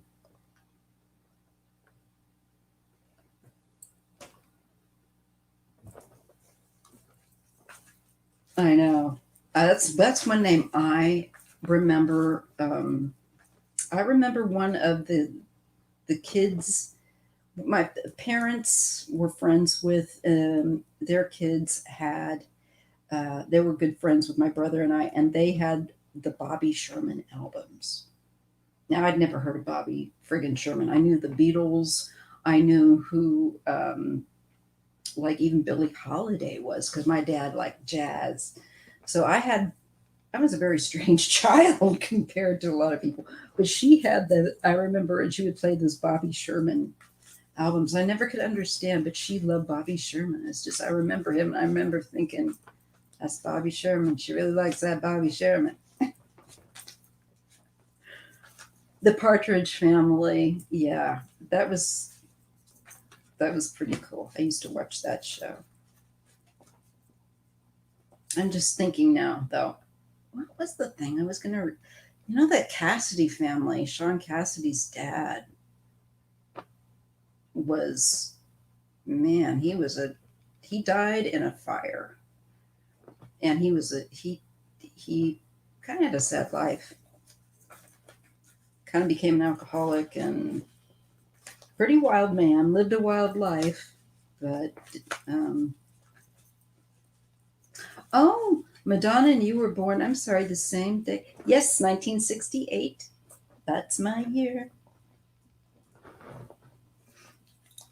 Madonna and you were born the same day, the same time. Are you kidding?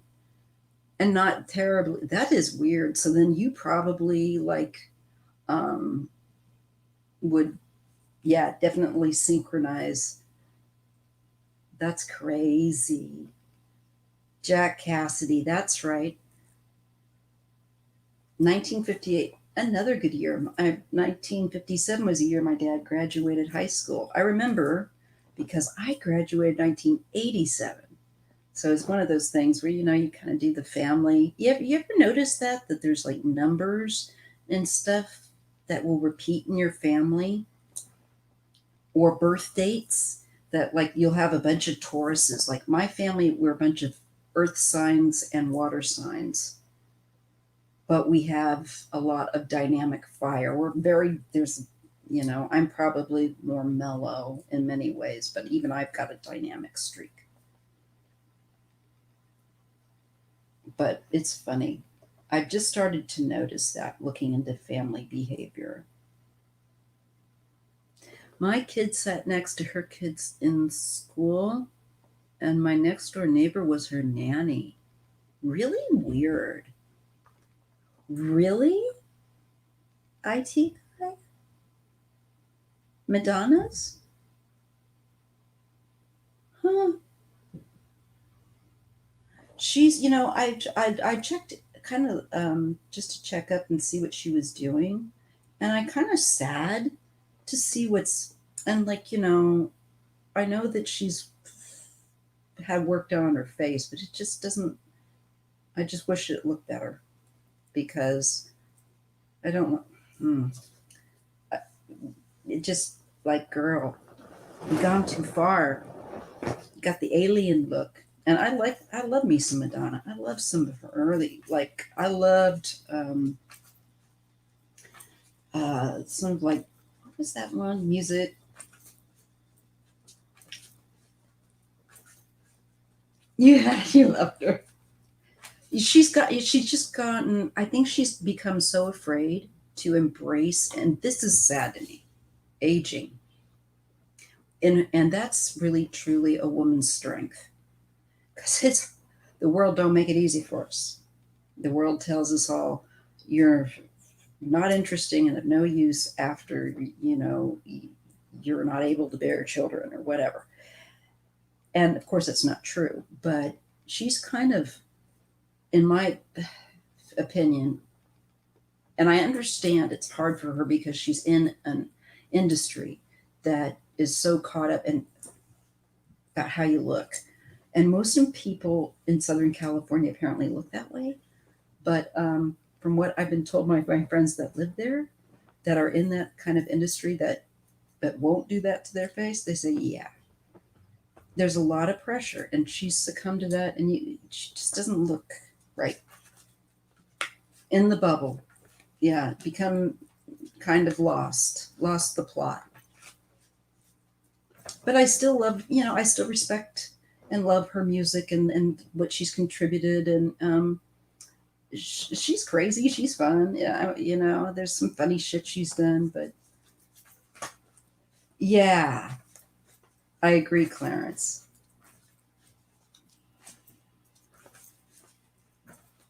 Yeah, I don't think Madonna's. She's become trapped by, and it's so easy for women to do that. And I'm thinking myself, like, you should see all the skin products I have. Thinking of, like, really, how long are you gonna try and keep this up? But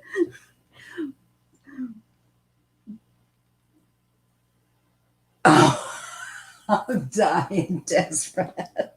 I gotta put that comment up.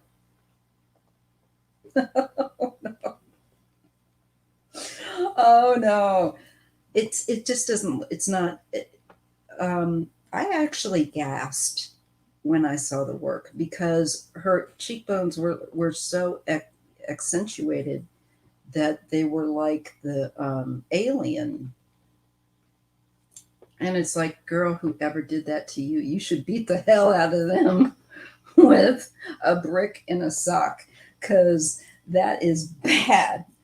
And I don't like ribbon on her, because now she's got to go around. I would, it's like, girl, you would have looked better looking a little bit older, but looking yourself. And I wish and I hope that we will get that going forward with women in the entertainment industry. Allow them to not look like some bizarre preserved formaldehyde. Oh, thing. Good night. Good night, Egypt. Thank you for staying up.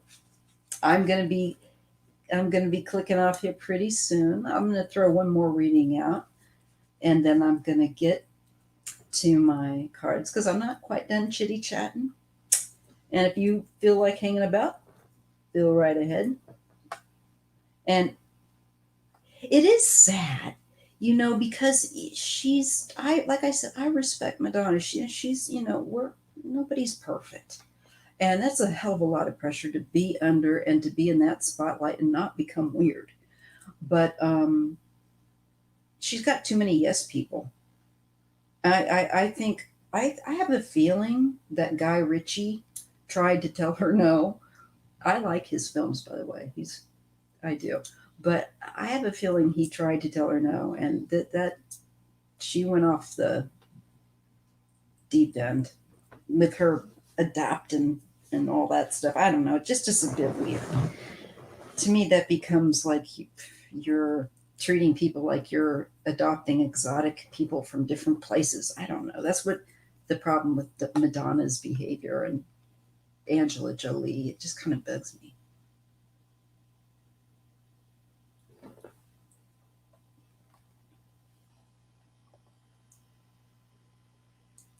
What about the Kardashians? Janice Dickinson. Oh, she does. Yeah. Yes.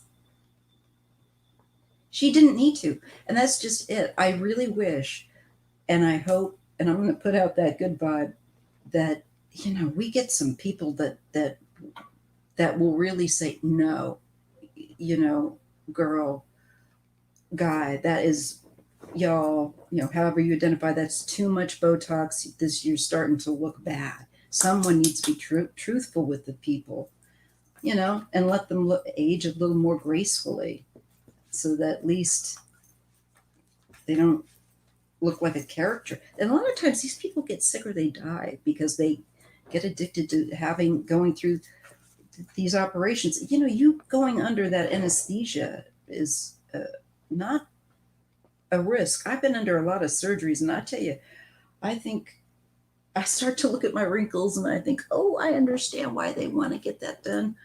But I just think, I've had enough. I don't think I'd want to wake up. And then what if you don't heal right and it doesn't look good? Eek. Oh, I'll gladly read on that. He's in Germany getting his master's in architecture. Deseret, you are too funny. Requires teeth reinforcement. I bet it does. You're just gonna all fall out of your mouth. Okay, so I'm gonna read on very quickly here. Sandra's son in Germany. And what's his future? What's some key points? He's working on his master's in architecture, 25. Hello, Running Sloth. Hello, Anne. Okay, so I'm just going to ask what Sandra's son's future looks like.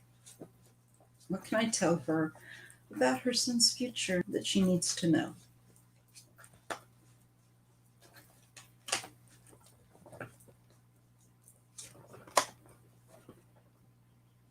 Well, the card of prudence with the Eight of Pentacles, that comes up with the studying and the mastery with the studies of architecture. So that's tracking.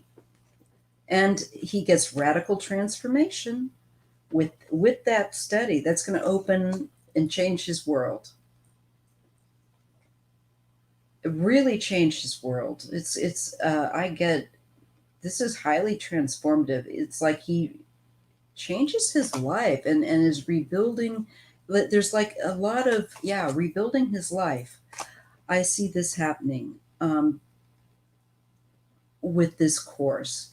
There's something about where he's going to look at what he's believed to be true, or certain things that he always thought were just so, and it's a time of throwing out what doesn't hold up to the test. And with the Ace of Pentacles, rebuilding by what is sound architecture. So I don't know if he's going to be, I feel like almost with this that he's going to be working on, I feel like this is almost like a job of something, or maybe restoration. Just getting the vibe.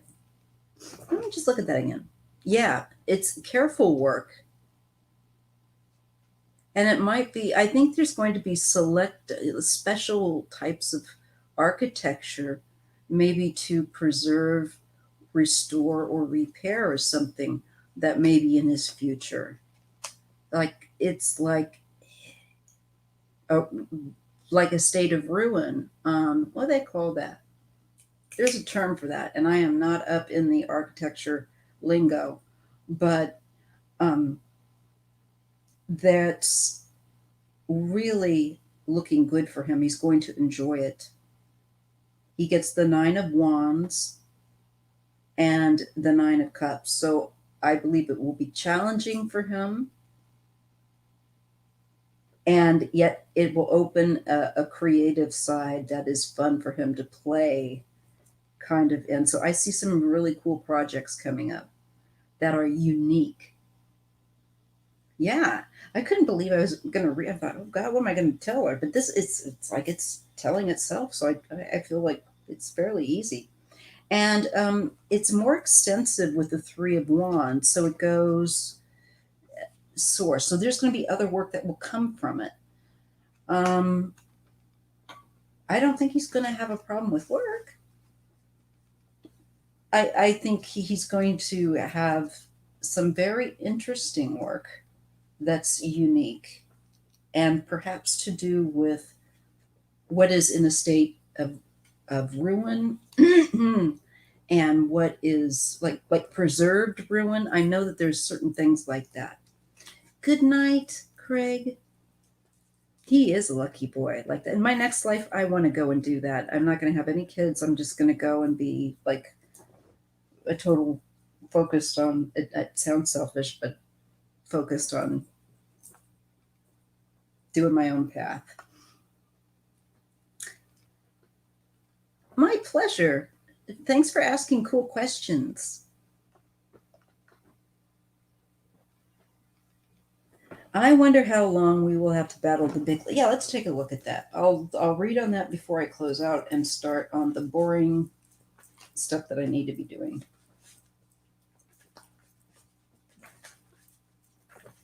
Sure. So let's take a look at that. I was just thinking about that. That was one of the questions I wanted to ask. The big lie bull crap. I'm so like I've heard it and I tell you guys, I've got to put my news very carefully. It's just too annoying.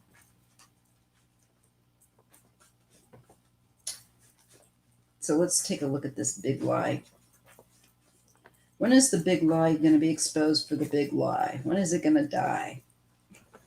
The big lie.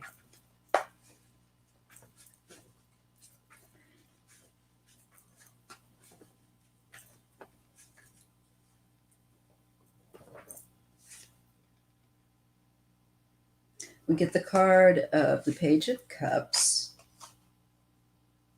And this is them peddling, I feel like, that bull crap. These people enjoy this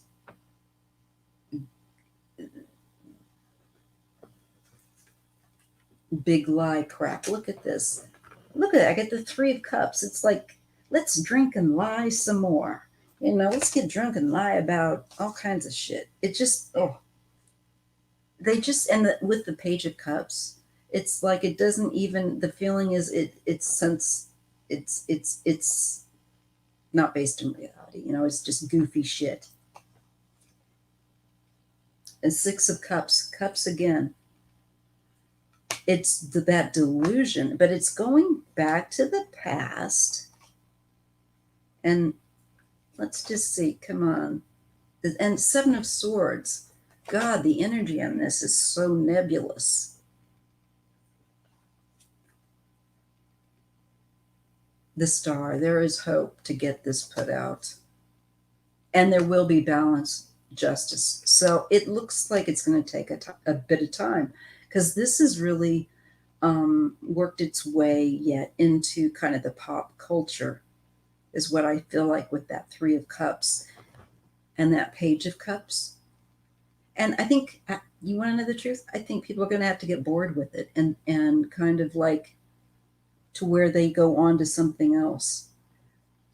And it's just going to be like the Q stuff is going to die down. I think that's going to like kind of go the way of that's not so popular anymore. They'll come up with something else.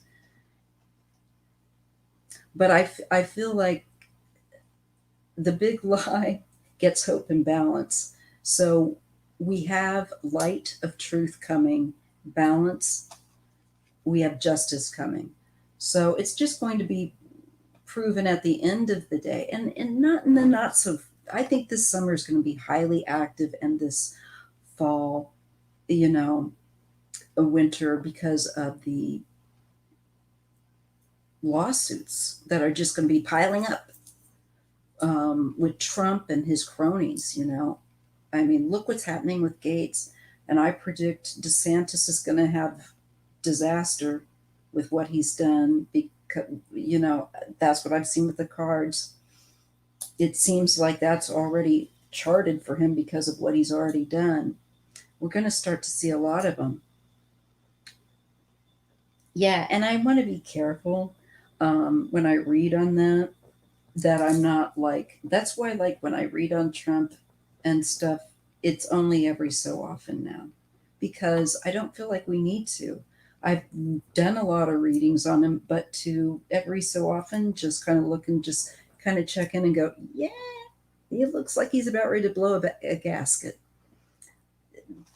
And I feel perfectly content doing that because he wants our energy. One of the reasons, another one of the reasons I'll tell you and share with you, one of my dreams that I can share, feel comfortable, uh, was about him. And yes, DeSantis is. Let me tell you, he is tempting the goddess, and she's going to sucker punch him. She's going to knock his lights out, from what I saw. Yes, the Giuliani stuff. That that stuff's going to be just like a fascinating. I have to say they're entertaining, but they're going to be totally busted. They did not get away with it, and there are a lot of these guys. I think will actually do some time, and I think some of them will be really. Joe's not going to f around. He's going to look weak if he doesn't stick it to these guys, and he knows it. So trust. These guys are going to be getting some. I see sentences like Giuliani. Giuliani's going to be popping his clogs in the big house. I think a lot of bar. He might even die before he goes in there. I don't know. There's just bad energy all over him like a cheap suit.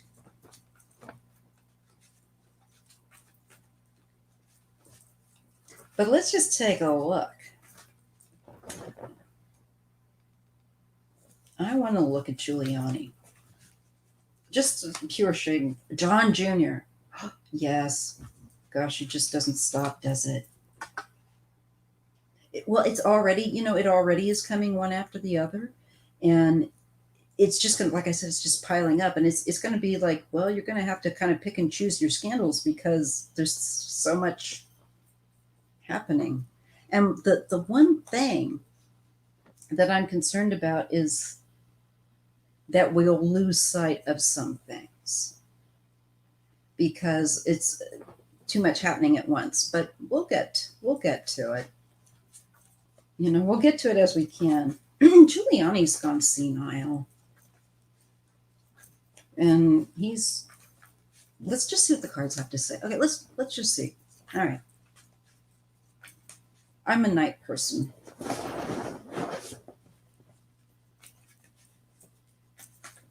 Let's see. Let's just see what the cards want to tell us about Giuliani's future.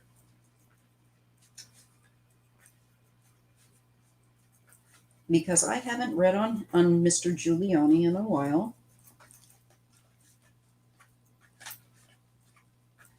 I call him Giuliani.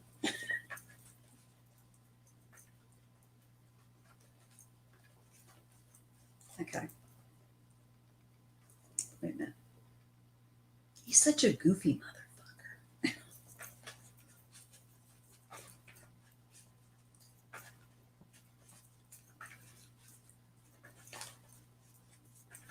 What do you wish to share with me about Mr. Giuliani, guides? What do we need to know?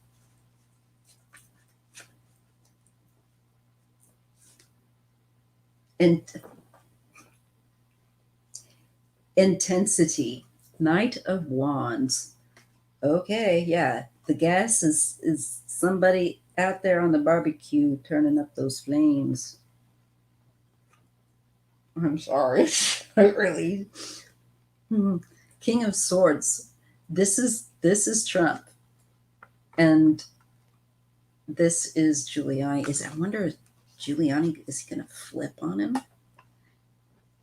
Goofy is one of my favorite insults too. It's a good word. Shares bats with Stephen Miller. He has definitely been corrupt before that. You know what? Actually, from my friends in New York have told me that it's like kind of been a long thing known. Like when he went after the mob, it was after that, he kind of went to his head. A lot of people did other legwork to get that work done, to get the mob. And Giuliani got a lot of the accolades, and it went to his head. And I think it, you know, he's become a beast. That is a whole bunch of Rice Krispies. Yeah. So Giuliani is getting the Knight of Wands, which is the Trump intensity card with the Trump card too, which is the King of Swords. Now, Giuliani, I believe, is also, isn't he also a Gemini? Bless poor Geminis. But he's showing up, but I think Trump is showing up in this simultaneously too. So things are going to get intense, this is saying, for both of them, as far as I'm concerned. And it's about an issue, which would make sense of control. And I mean, like, I think Giuliani's going to flip on because I think he's weak. Okay, I'm getting the Page of Cups. Very mature. Understanding is what it says on here too. But just because it says it doesn't mean that that's what I'm getting. Consciousness, Ace of Swords. So there will be clarity. All right, you guys. It looks like he's going to reveal some stuff. There's definitely, it's going to be, something's going to become clear with him.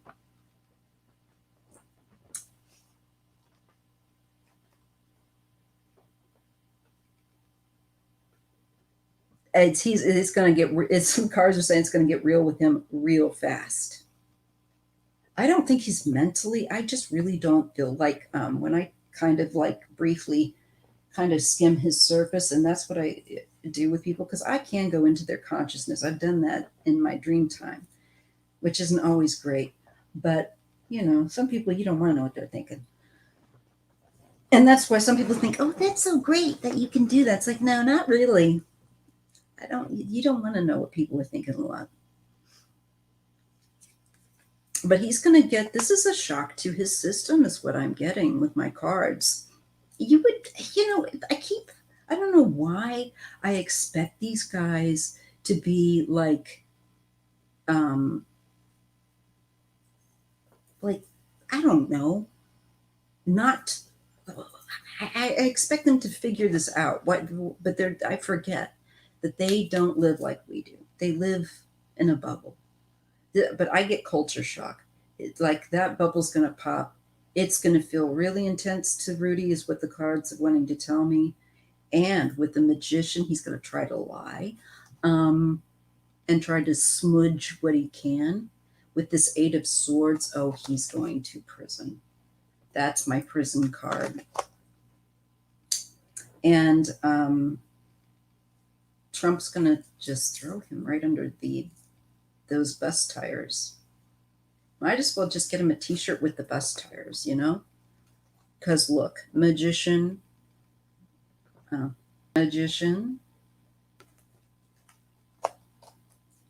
the Eight of Swords, which means like, yeah. He's not going to do well either. Five of Pentacles, he's worried. And Eight of Pentacles.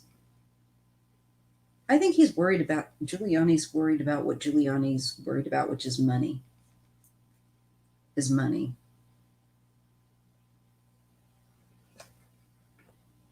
But I see him being exposed. Look, he gets the Star and Sun.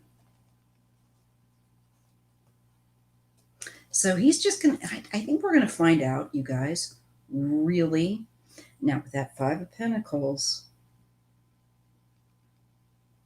there's mental issues, cognitive, okay, with the Eight of Pentacles. Oh, I think what I get the message is that once he's behind, bars or being held in some manner, yes, thank you, Shield Maiden, he's going to end up in a not very good mental state. it's gonna like pretty rapidly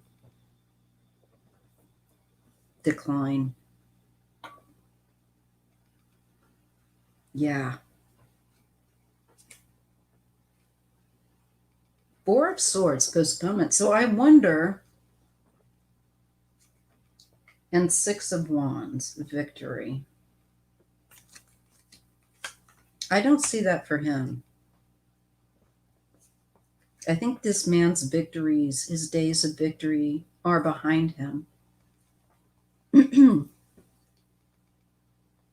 That Four of Swords is in the Six of Wands is the victory for the people, because to me there's a sense of peace that comes with these guys being, when I get these cards, of feeling like he's in prison basically. And he gets the Hermit. So yeah, I just think he's gonna. That's what I want to see. Is Trump gonna go to jail? You know what? Sometimes I feel like I just constantly get like the kind of the hospitalization-y feeling, or like prison hospital, or like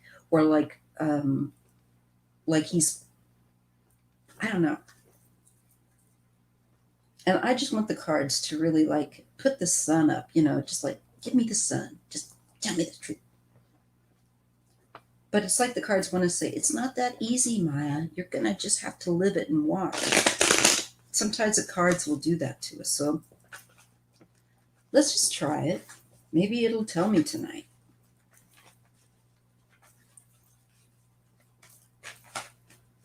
He's going to be Gorilla Cookies. That's right. You are funny as hell. I think the majority of Trump's associates are cuckoo for Cocoa Puffs. I mean, we all got our problems and our mental health issues, but these people make us look like a day in the park.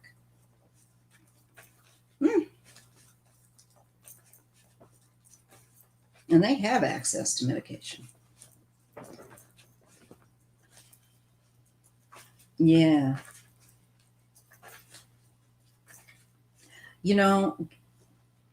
The Maxwell, I do not think she will survive. I see her being in harm's way, and I keep seeing it every time I read on her.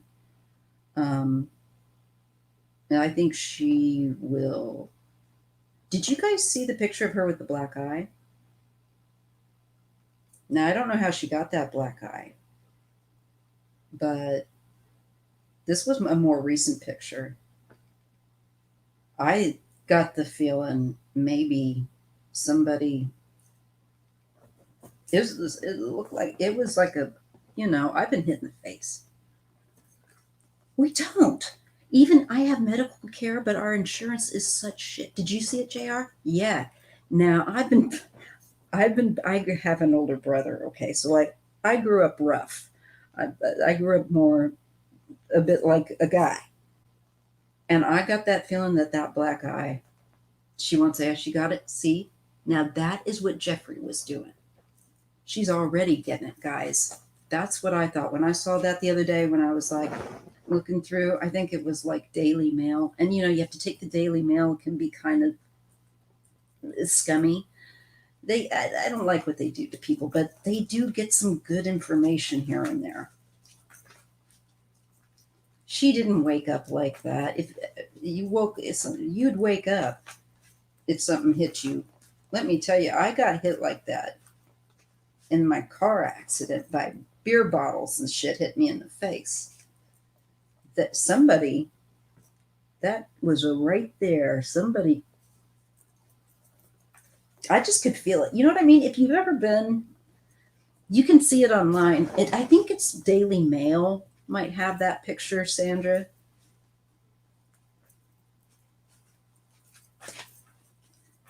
Yeah, that's right. Just be a snitch. Be a snitch.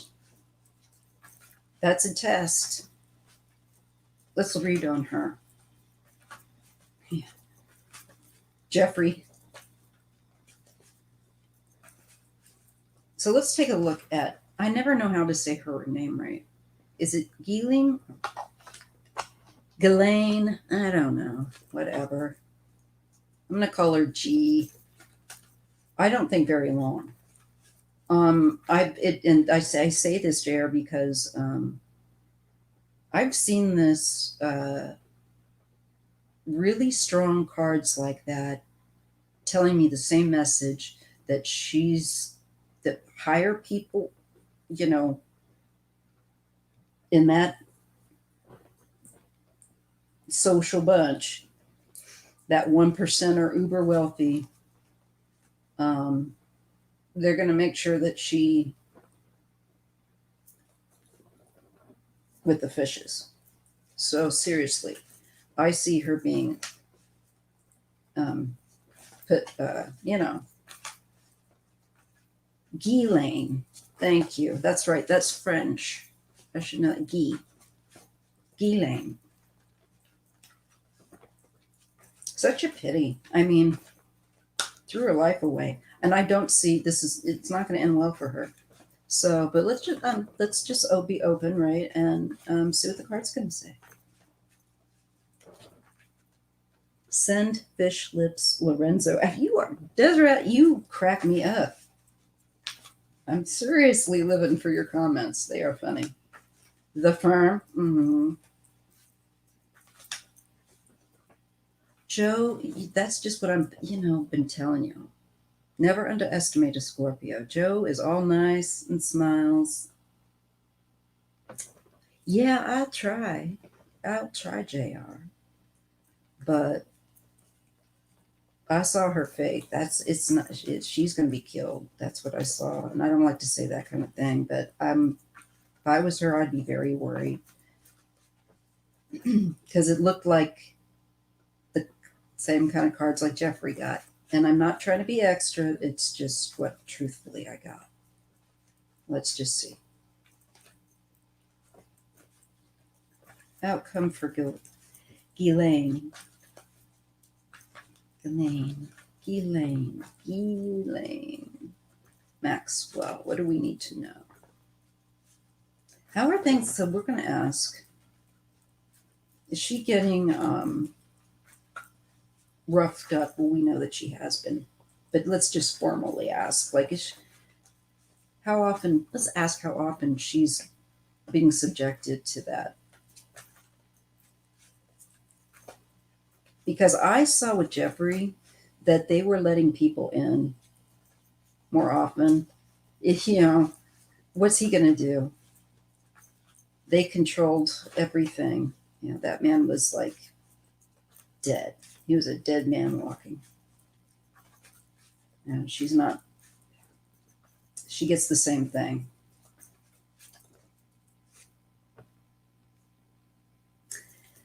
Yeah, that's crazy. You all been sitting there seeing this? 3 of Swords. Okay, she's going to have heartbreak.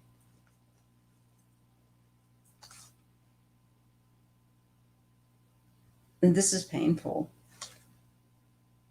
And she's got the Hanged Man. This is what I got for him. Hanged Man, folks.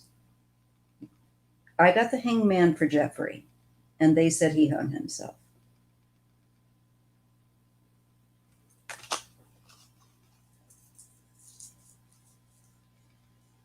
That feels again. This one jumped up. Swiftness. This was another type of card I was getting with Jeffrey. Very quickly. They have people, they have people that know how to do this stuff.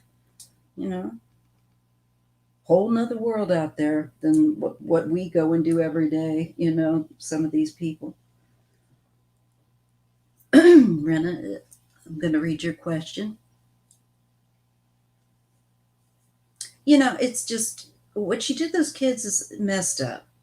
She took from them things that they no right to take from them, experiences that they should have had in a more positive way than with dirty old men. It's gross.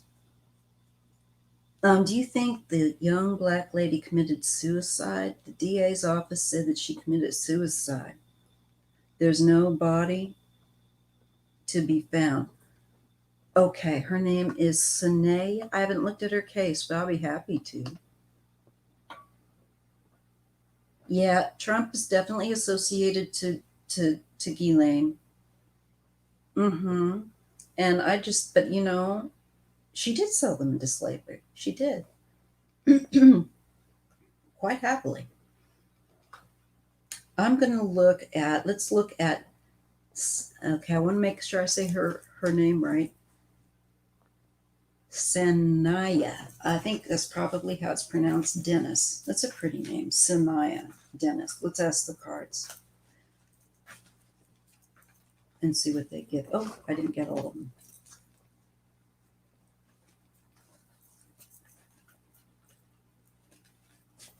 Yeah. Ghislaine there is basically trapped, just like Jeffrey was. And it's just a matter of time, is what I get. Not a nice thought. I know I shouldn't feel bad for her either, but I do as a human being. And I think it's a disappointment and regret that she harmed these kids and that she's made her, this is what her life is now. Just, I think, I think we can, even though she created it, we can say it just, yeah.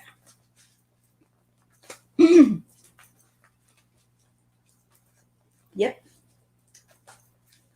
Low hanging fruit is right. Poison.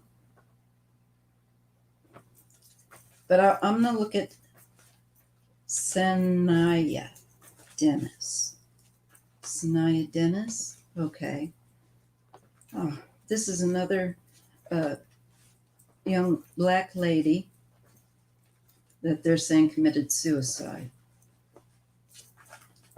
I just covered a case where they're saying woman committed suicide. I never see that. I see and that was with Lisa Johnson from Seattle. Now let's just take a look and see if I can, excuse me, see it, pick up on Samaya.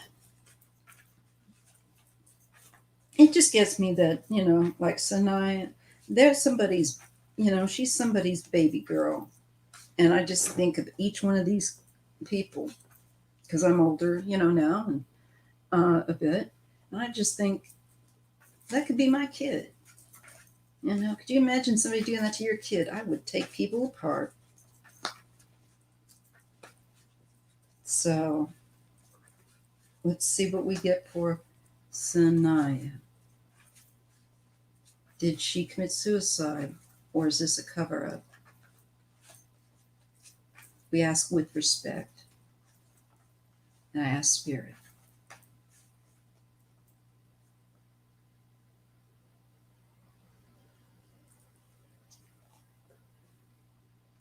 I'm getting the Hanged Man, but Jeffrey got that too, and he didn't kill himself. Was she a Queen of Pentacles, I wonder?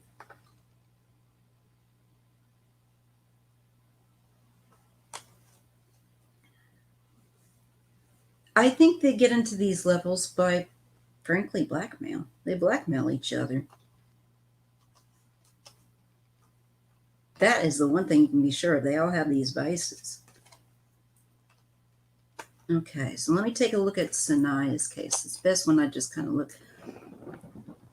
Okay, well, I'm getting two women here, and I'm getting an abandonment issue of being left out or being abandoned.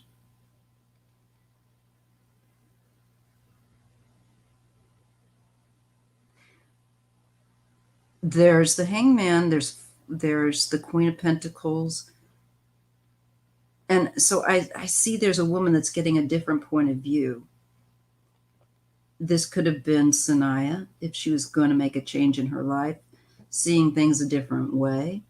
A lot of times when people do that, it threatens someone else, their independence. So I don't know if it's a case like that, but I get the Eight of Cups, where it's talking about needing to make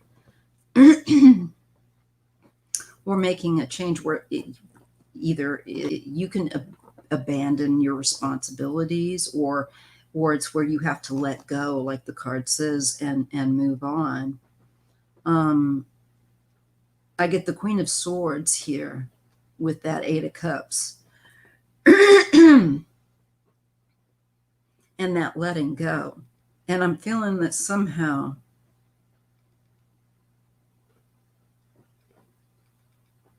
there is a feeling of like you were finished with something. So I don't know. Meditation. Knight of Pentacles. Let me just kind of pull back and look. Patience. Seven of Pentacles. Okay, I'm just seeing here that she was definitely, I don't think that she was going to kill herself, because I see that she was excited and interested in making changes in her life. I get that twice. Seven of Pentacles. That's like when you go, I want to make some changes. I need to, like what I'm saying, like I need to get my crap together or whatever. And it looks like Sanaya was looking to do something like this in her life, make a significant change. And it would mean leaving behind people. And I think that there's a possessiveness potentially with also the Hangman. But I'm definitely getting a message about she'd realized something about her life, in that she was wanting to make some changes and move forward and with patience and work through something. And that to me shows this is somebody very much wanting to live and wanting to especially perhaps apply themselves to studies. Something along those lines, maybe the studying something. I see that she had an active interest in living. So I do not feel that she's giving me any indication of suicide. The Tower shows up, though, very suddenly. And there's the Seven of Wands, and she's trying to defend herself. The Seven of Wands is valor. And it is her trying to protect herself despite whatever situation was going on. There's sudden disruption, unexpected ruin. So that is not the act of a consciously made decision to commit suicide. No. I'm going to say no. Biden needs to protect Maxwell, but I don't know if he can. It's really one of those things that she's so deep in there. I just don't know. That's what James Garner's spirit was saying when I started first channeling here. That America's level of violence, people have forgotten how to be able to discourse passionately without shooting each other. It's like, come on. The art of conversation, the art of debate. It's so little man,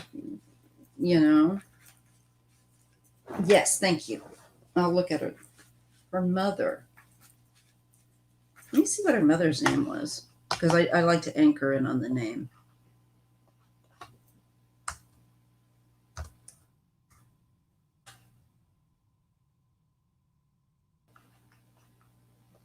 Mm-hmm.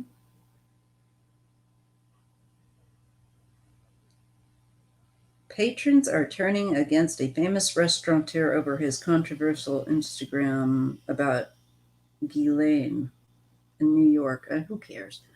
Okay. She's December 25th. That's right. So she's Capricorn? Right. All right.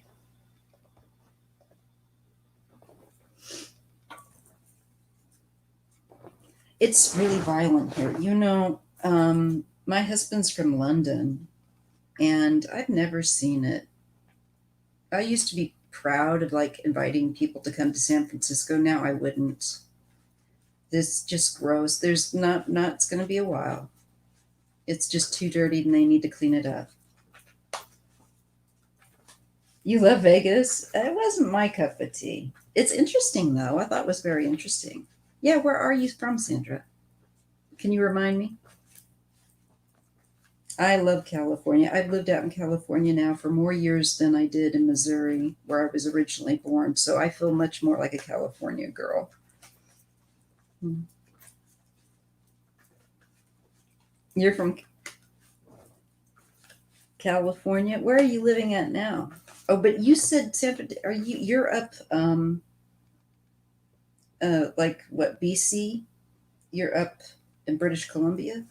Did I have that right, or am I misthinking?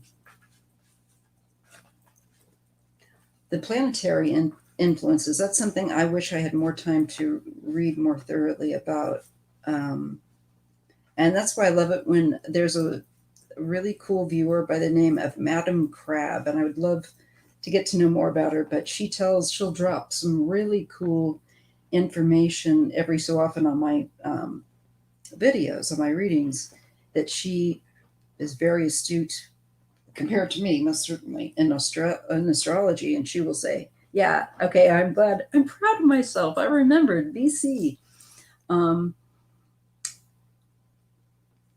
I'd like British Columbia. I'd love to visit there.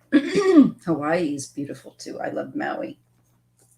But oh, my other favorite place if I wasn't going to live in America, Spain. I don't have a patron account yet. I'm concerned that I wouldn't be able to keep up with the content that you have to create in order to charge people those fees, and with my own channel. I started to try to do the membership here, like on YouTube, and it was just too much. And I just found that maybe later down the road I'll do that, but I just don't feel like I could keep up and feel like I would give people the content that I was promising. So I kind of go back and forth with the Patreon thing, but for right now, I think I'm good with just sticking with YouTube and building my channel up as it takes with time. I really am just going to let it nature, try to nurture the channel here and see what I can do. I really appreciate it because, I was doing so well. One of the things looking over my taxes was looking over how my channel had been doing up to this point that they made that darn algorithm change. And wow, it's noticeable. I'm working really hard. And that's part of the reason, too. I had anticipated that I would be able to keep that up. But when they changed it, it made it so I had to work harder. And I just don't feel like I was giving as much as I could. So I'm just going to keep it on the channel and just see where it leads.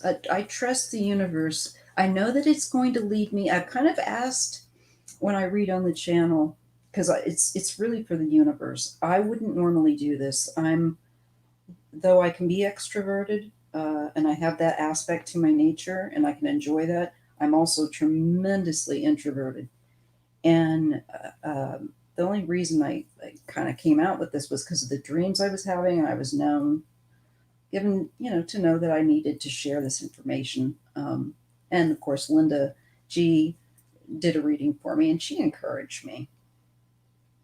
But other than that, I wouldn't normally kind of come out and created a channel. But I'm glad I did. you know, because it's brought out it's enhanced my skill as well, given me a vehicle to do that.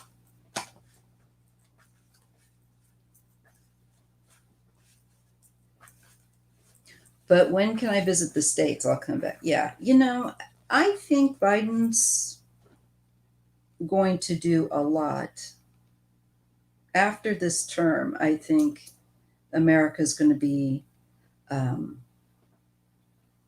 a lot better placed for people to come that will want to come and visit. I think because I see him doing reform work with the policing and the guns, all the stuff. It was just a lack of confidence that I had about starting my channel. It's just a lack of confidence and a need to just do it and go, oh, I enjoy it. And, I don't need to have a ton of people. I don't know that I'd want a huge, I certainly would say no, but I think when things get too big, it can get uh, maybe too much. So I'm just kind of cool. I'm doing, if YouTube's going to keep me at this weird number, they seem to be destined to keep me at, like I say, 3,000. They keep me rolling between 3,820 to up to 800 to 3,830. They never seem to let me go subscriber wise over that number. It's weird, but I've just kind of thrown my hands up in the air and I've tried to alert them.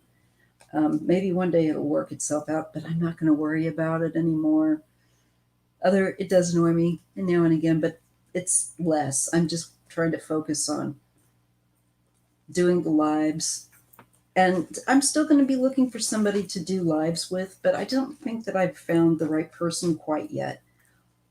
Long story short, what I was getting around to saying was I'd done some readings on, what the universe wanted me to do with the channel, and I do see some real focus on dealing with criminal cases. So, but I do see that I'll meet someone who also reads and does that. So it'll work out. Yeah. Thank you so much, IT guy. It really means a lot to get this from you guys.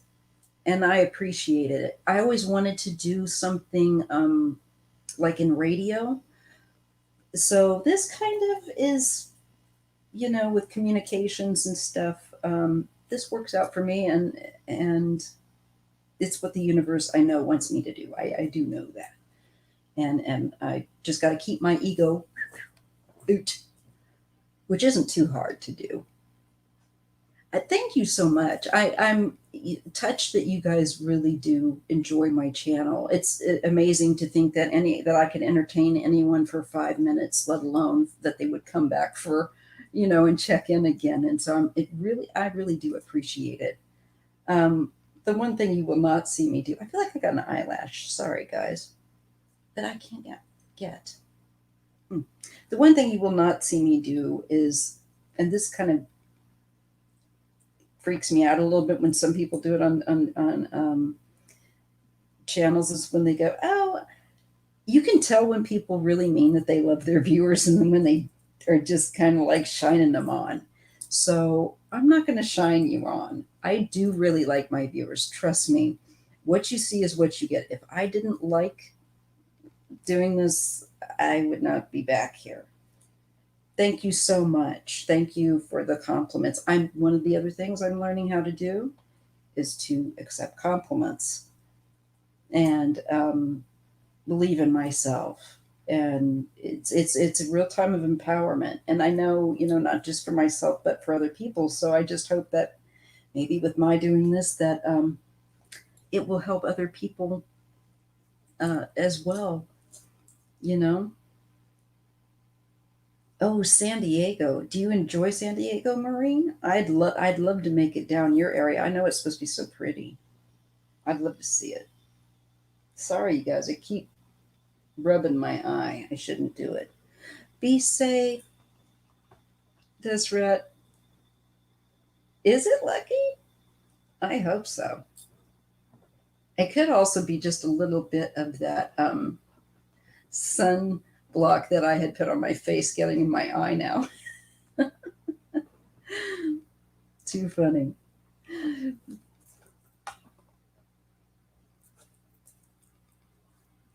I should stop apologizing. You know what? This might I tell my daughters to stop doing they apologize as well.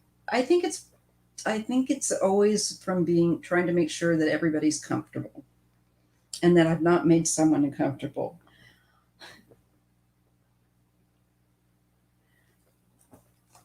Yes, I live close to San Francisco. I'm on the outer perimeter. I'll keep it to that along the coast. But I'm looking to I want to live still stay in the Bay Area but get out of the one little town that I'm at by the coast because it's just it's jam packed. I want to go further into the back into the valley from the coast.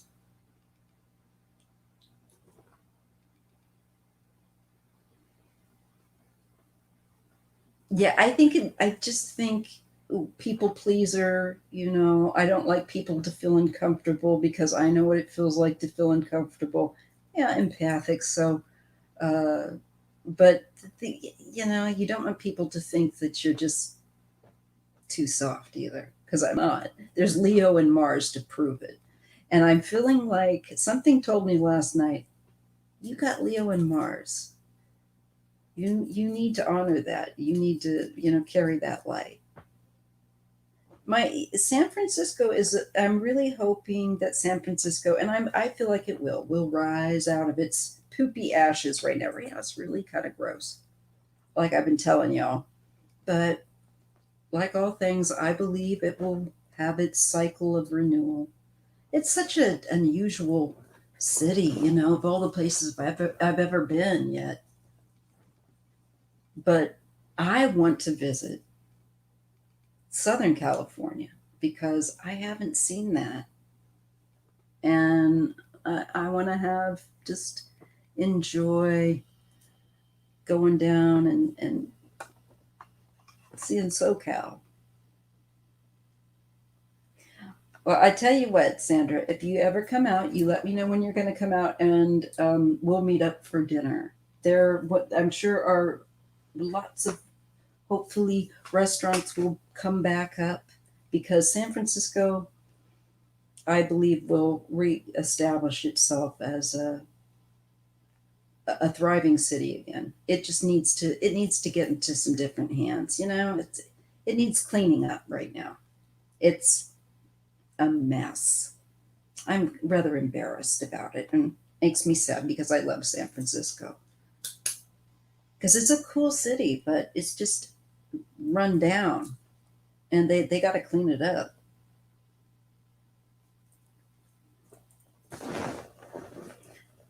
I'm I don't know if are you asking where I'm at? I'm I'm near, let's see how to put it. There's a cluster of small cities that are along that are along uh, out from Daly City and along the coast. I would like to go further south. I would like to actually go out myself. My dream would be, and I don't know how feasible it would be, but to be like to live more in the agricultural area of, but in from the coast a little bit. That would be like Moss Beach, Half Moon Bay, El Granada. These places are go back and they're just beautiful. And the weather is a little bit better.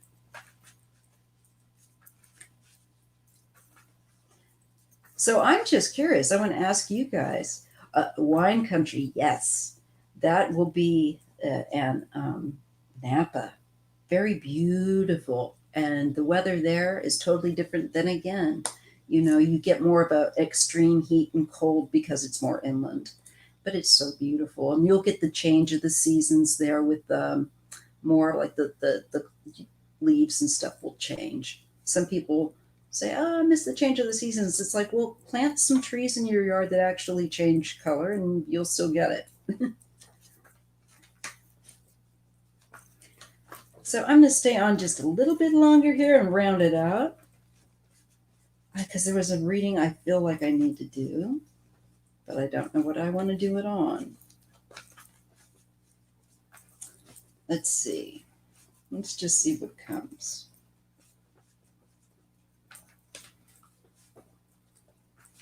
I'm going to go back to Ghislaine. I want to find out if how often she is experiencing, I think, being, assaulted.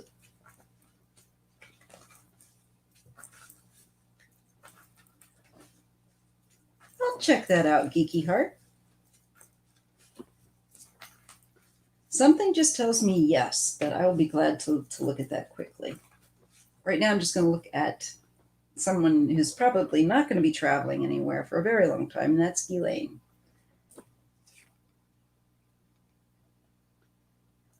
Well, I get, with result to her, I get Temperance and the Seven of Cups. So there's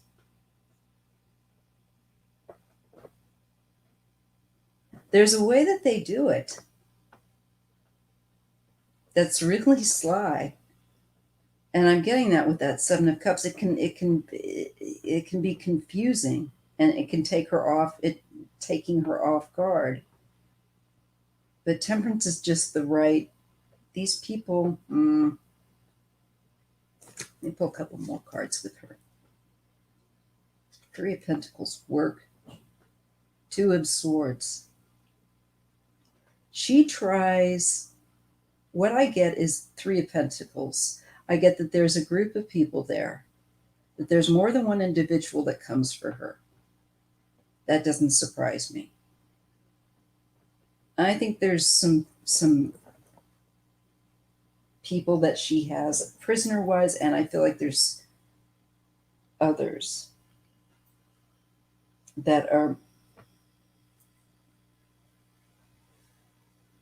maybe more connected to, and again, this is all alleged for entertainment purposes only, to other people sending them in there. That's the only thing I have to say. But I see the Two of Swords, and I just feel like there's a group of people in there that are working on targeting her.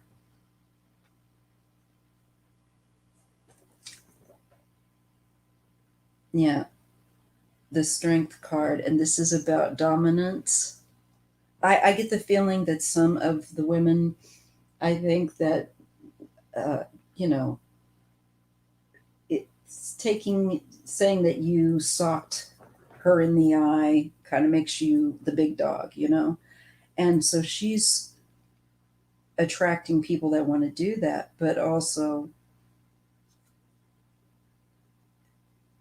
it's a power thing.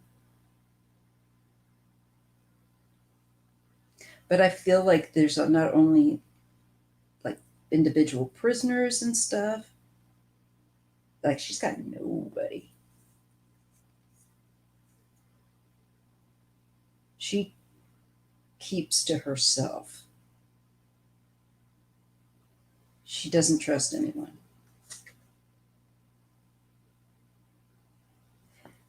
And she gets the Ace of Wands. Oh, this is interesting. Now, on this card of the moon, that they give the key phrase of past lives. I didn't notice that before. This goes back then. This is interesting. I'm feeling like some of these people that she's crossing paths with while in prison, and where there is some kind of energetic exchange that is being hidden, covered up. When When people are covering up what they're doing, like let's say they socking her in the eye, for example. This is I get the moon. Typically, it's the cover up card. It's covering over, trying to kind of get that so you don't really see what it is. That's what I'm trying to get to. Let's see if I can hone in on it. Because like I said, I am, this is my time, my witching hour.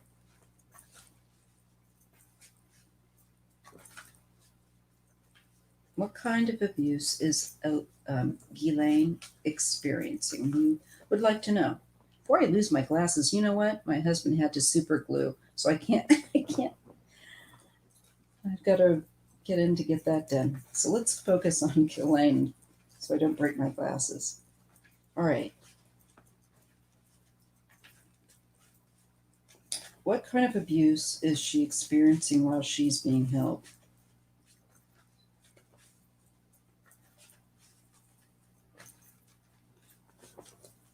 Okay, let's see if we can. Well, I'm getting her card, the Queen of Pentacles, so I'm tracking. Oh, is it just right here? This chain is tickling.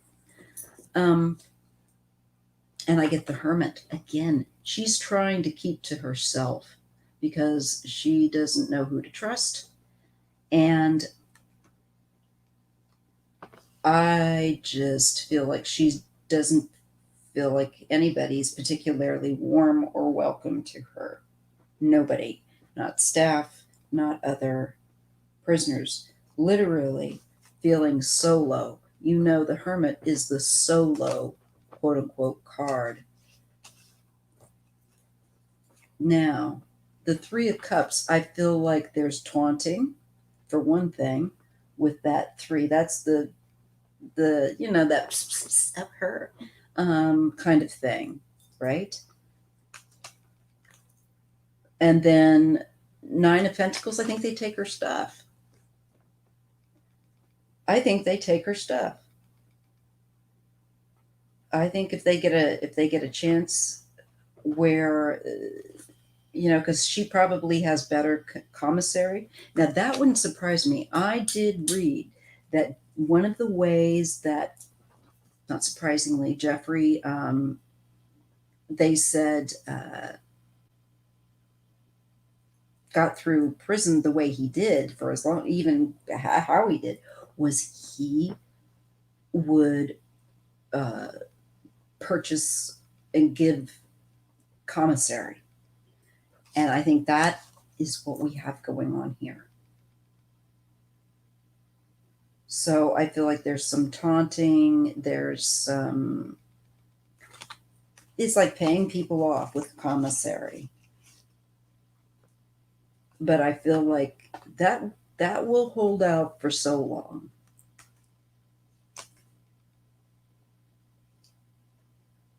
And I'm getting the King of Swords.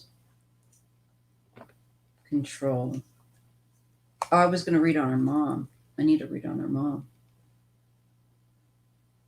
And Strength with the Nine of Wands. There's a male here. I'm feeling that this is a man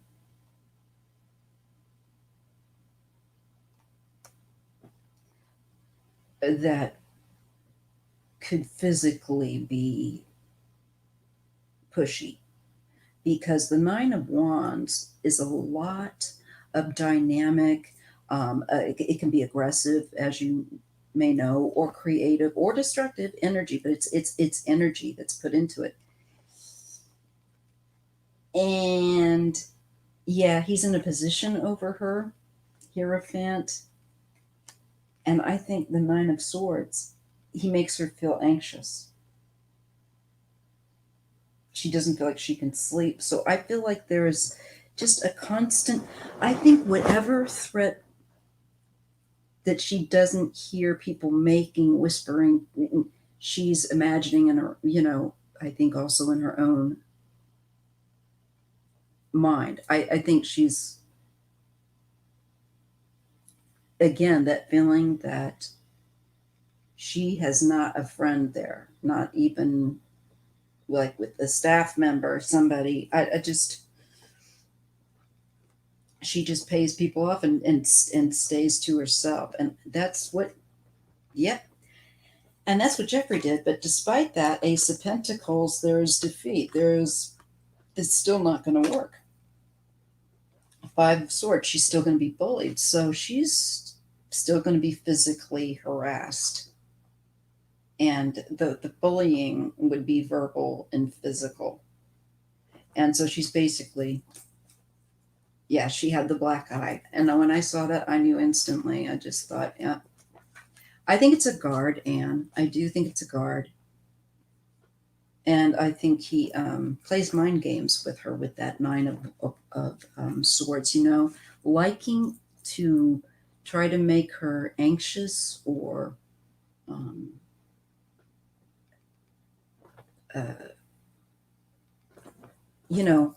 fearful.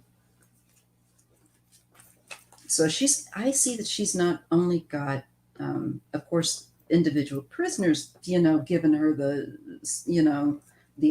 side eye of, gonna clean your clock. Yeah, she really is. She really is. Let's just take a look at her parents, because I was supposed to look at her mom.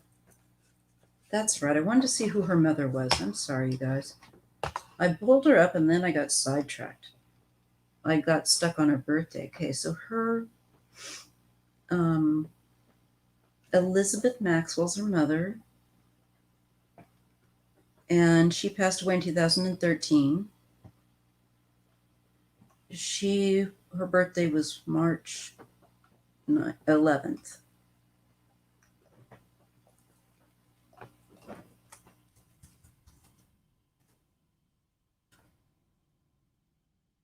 She's a Pisces, her mother. Okay.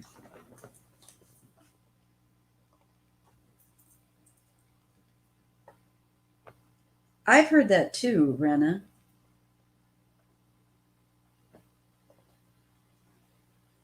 We distract you.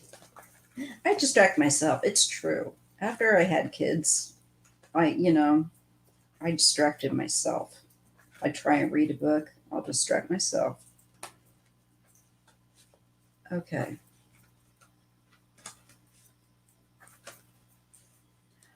I have a feeling that they don't. For one thing, prison is very noisy. It's very noisy.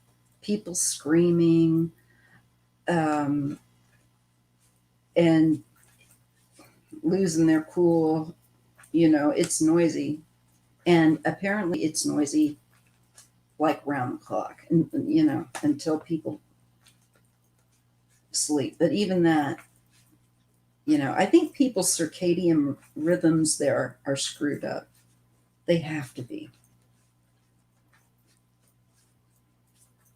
Okay, let's take a look. Are Ghislaine's family looking out for her?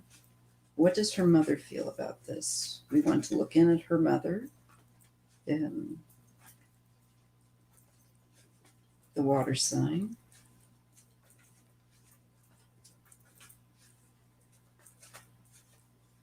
Okay, let's see what I get about the spirit that's around her. Intensity, she got it again. Knight of Wands. I think that activity with the punching, well, I'm going to say what looks like she got hit in the eye is upticking. Yes. With the Seven of Swords. She won't be honest about it. The Seven of Swords is like not coming forward with it.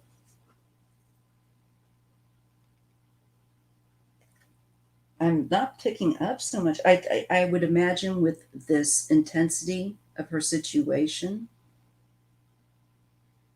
they've got to be watching over her. Ace of Cups. So yeah, gift. I think that. And strength. Yeah. I think they're trying to give her enduring, being, letting her know in some way that they can. But I think they're having a hard time getting through with her because there's so much going on in her head, and there's a lot of fear, and there's a lot of uh,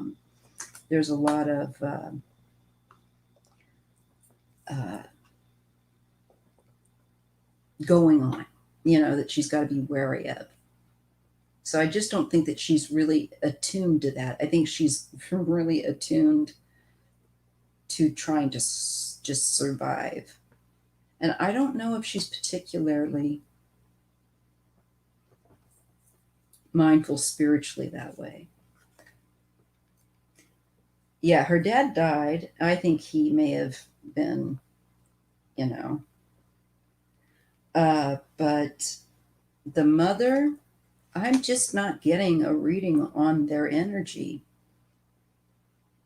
wise. I feel like her energy. Okay, there's her mother, receptivity.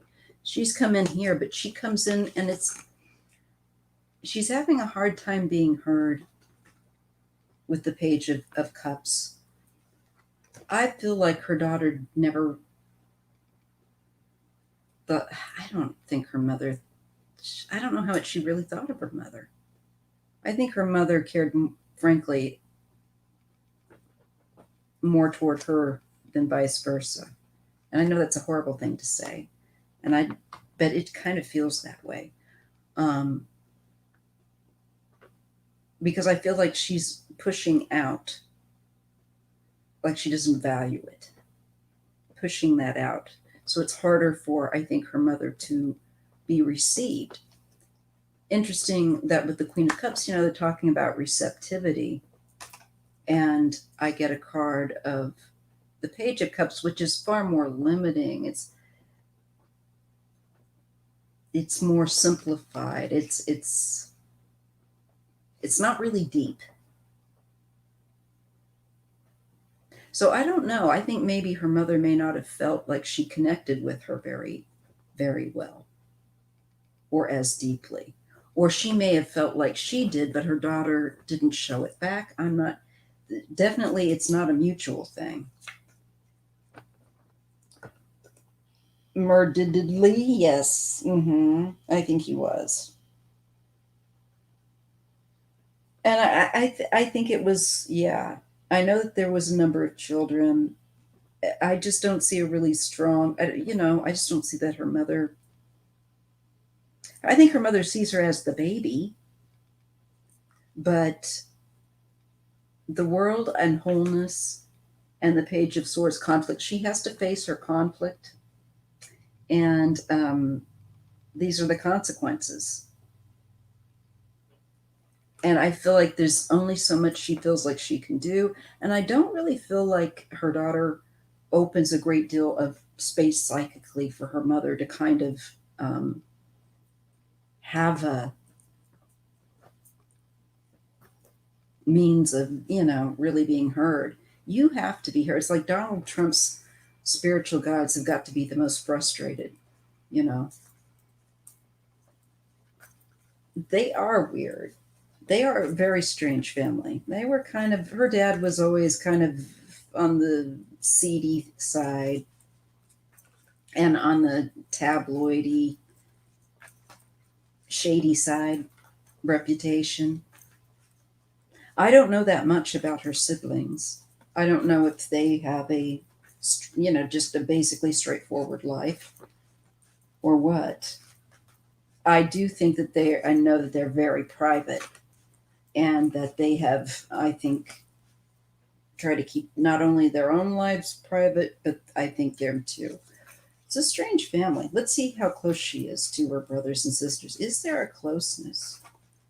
Does she have a closeness? Because she felt so alone in that prison. When I tapped into her there, it's like she's like, it's me and me's walls, and that's it. It's not, I didn't see mom, dad. I see her mother trying to reach out, but I don't see her being like particularly receptive of her mother. Her mother's more receptive of her. Oh, wow. Let's just see. What does her family think of her? Because that's got to be difficult if you come from a family like that and you're not like that. How are her family? Are they like that too? Let's see. Her siblings. Just a real quick. How are her siblings? Are they like her and her dad? See, I think she was a lot like her dad. Thank you so much through a colored lens. I appreciate that. So let's see what if I can pick up what her siblings thought of her.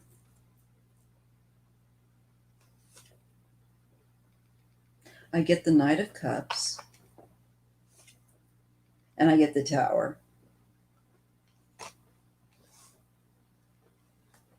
They feel like she's brought this on herself. But I wonder how supportive they are.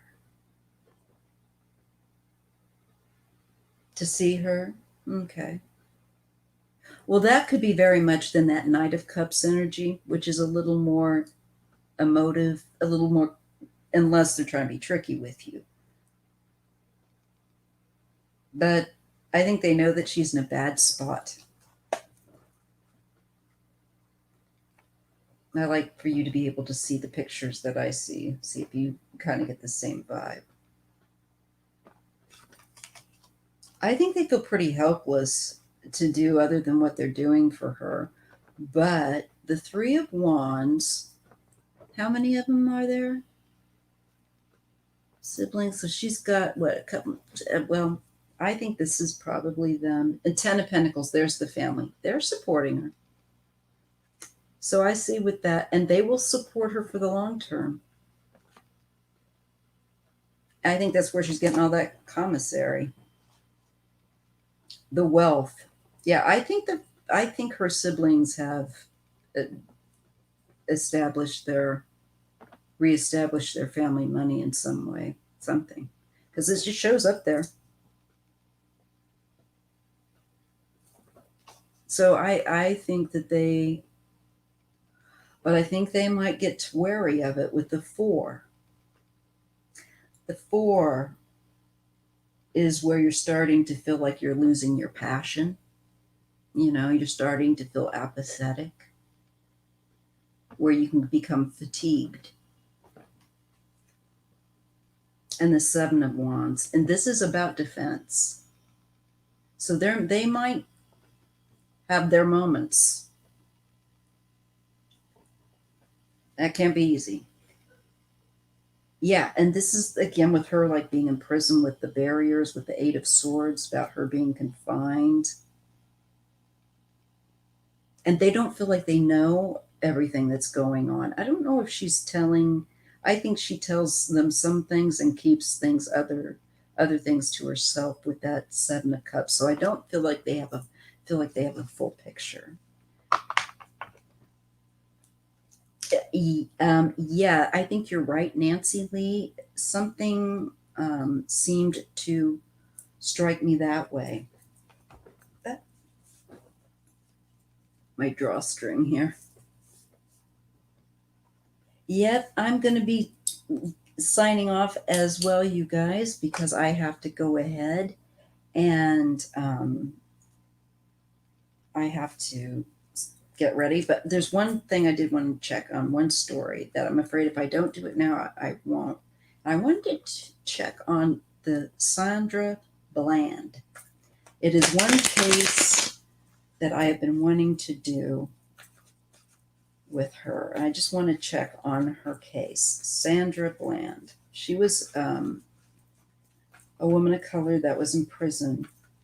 And they claim that she killed herself. Now, I don't believe that, but I just want to throw the cards on that really quick before I sign off.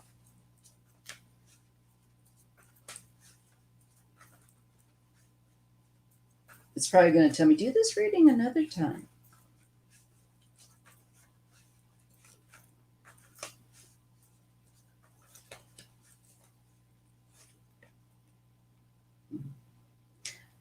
Now I get Sandra Bland tried to defend herself also. That's the Seven of Wands. And the Five of Pentacles. This is like breaking someone down. because she comes in real strong, and she did.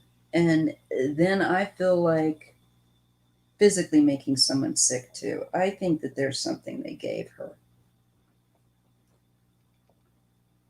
and that played on her mind. Yeah, I think that they gave her something.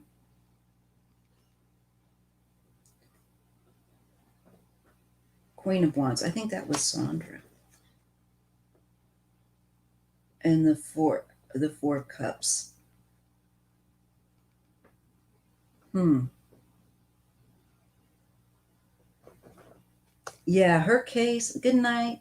I'm gonna be closing off as well, but her case is always. I'll be looking at that one again. I'll be revisiting. There's a number of cases I need to revisit, and hers is one I want to do because I always get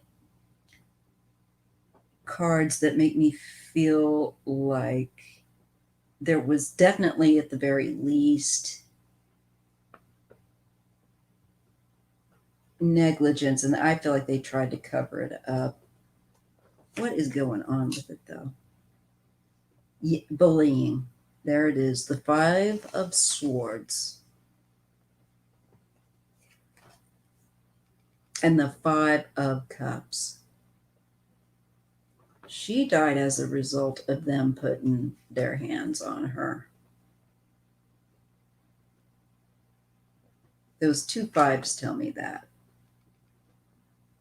And they were dishonest about it. The Seven of Pentacles. They've rearranged the narration, and I think moved, they staged that up the best way that they could. Eight of Pentacles. Yeah.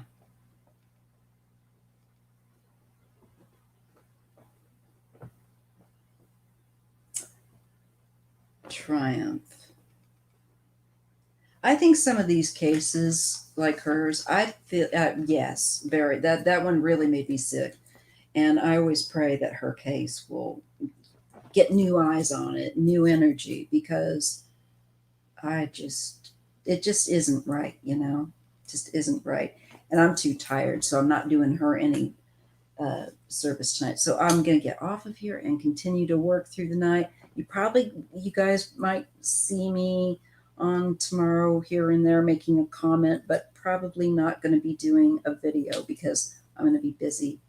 But in the next day or two, expect a video, and hopefully I'll be getting one up either on true crime or getting started on the haunted locations. All right. All right. Oh, I'm going to send you some Reiki.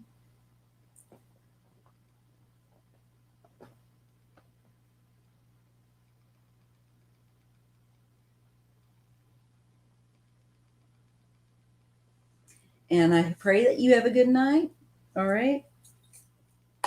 And I'll catch you guys next Sunday, right?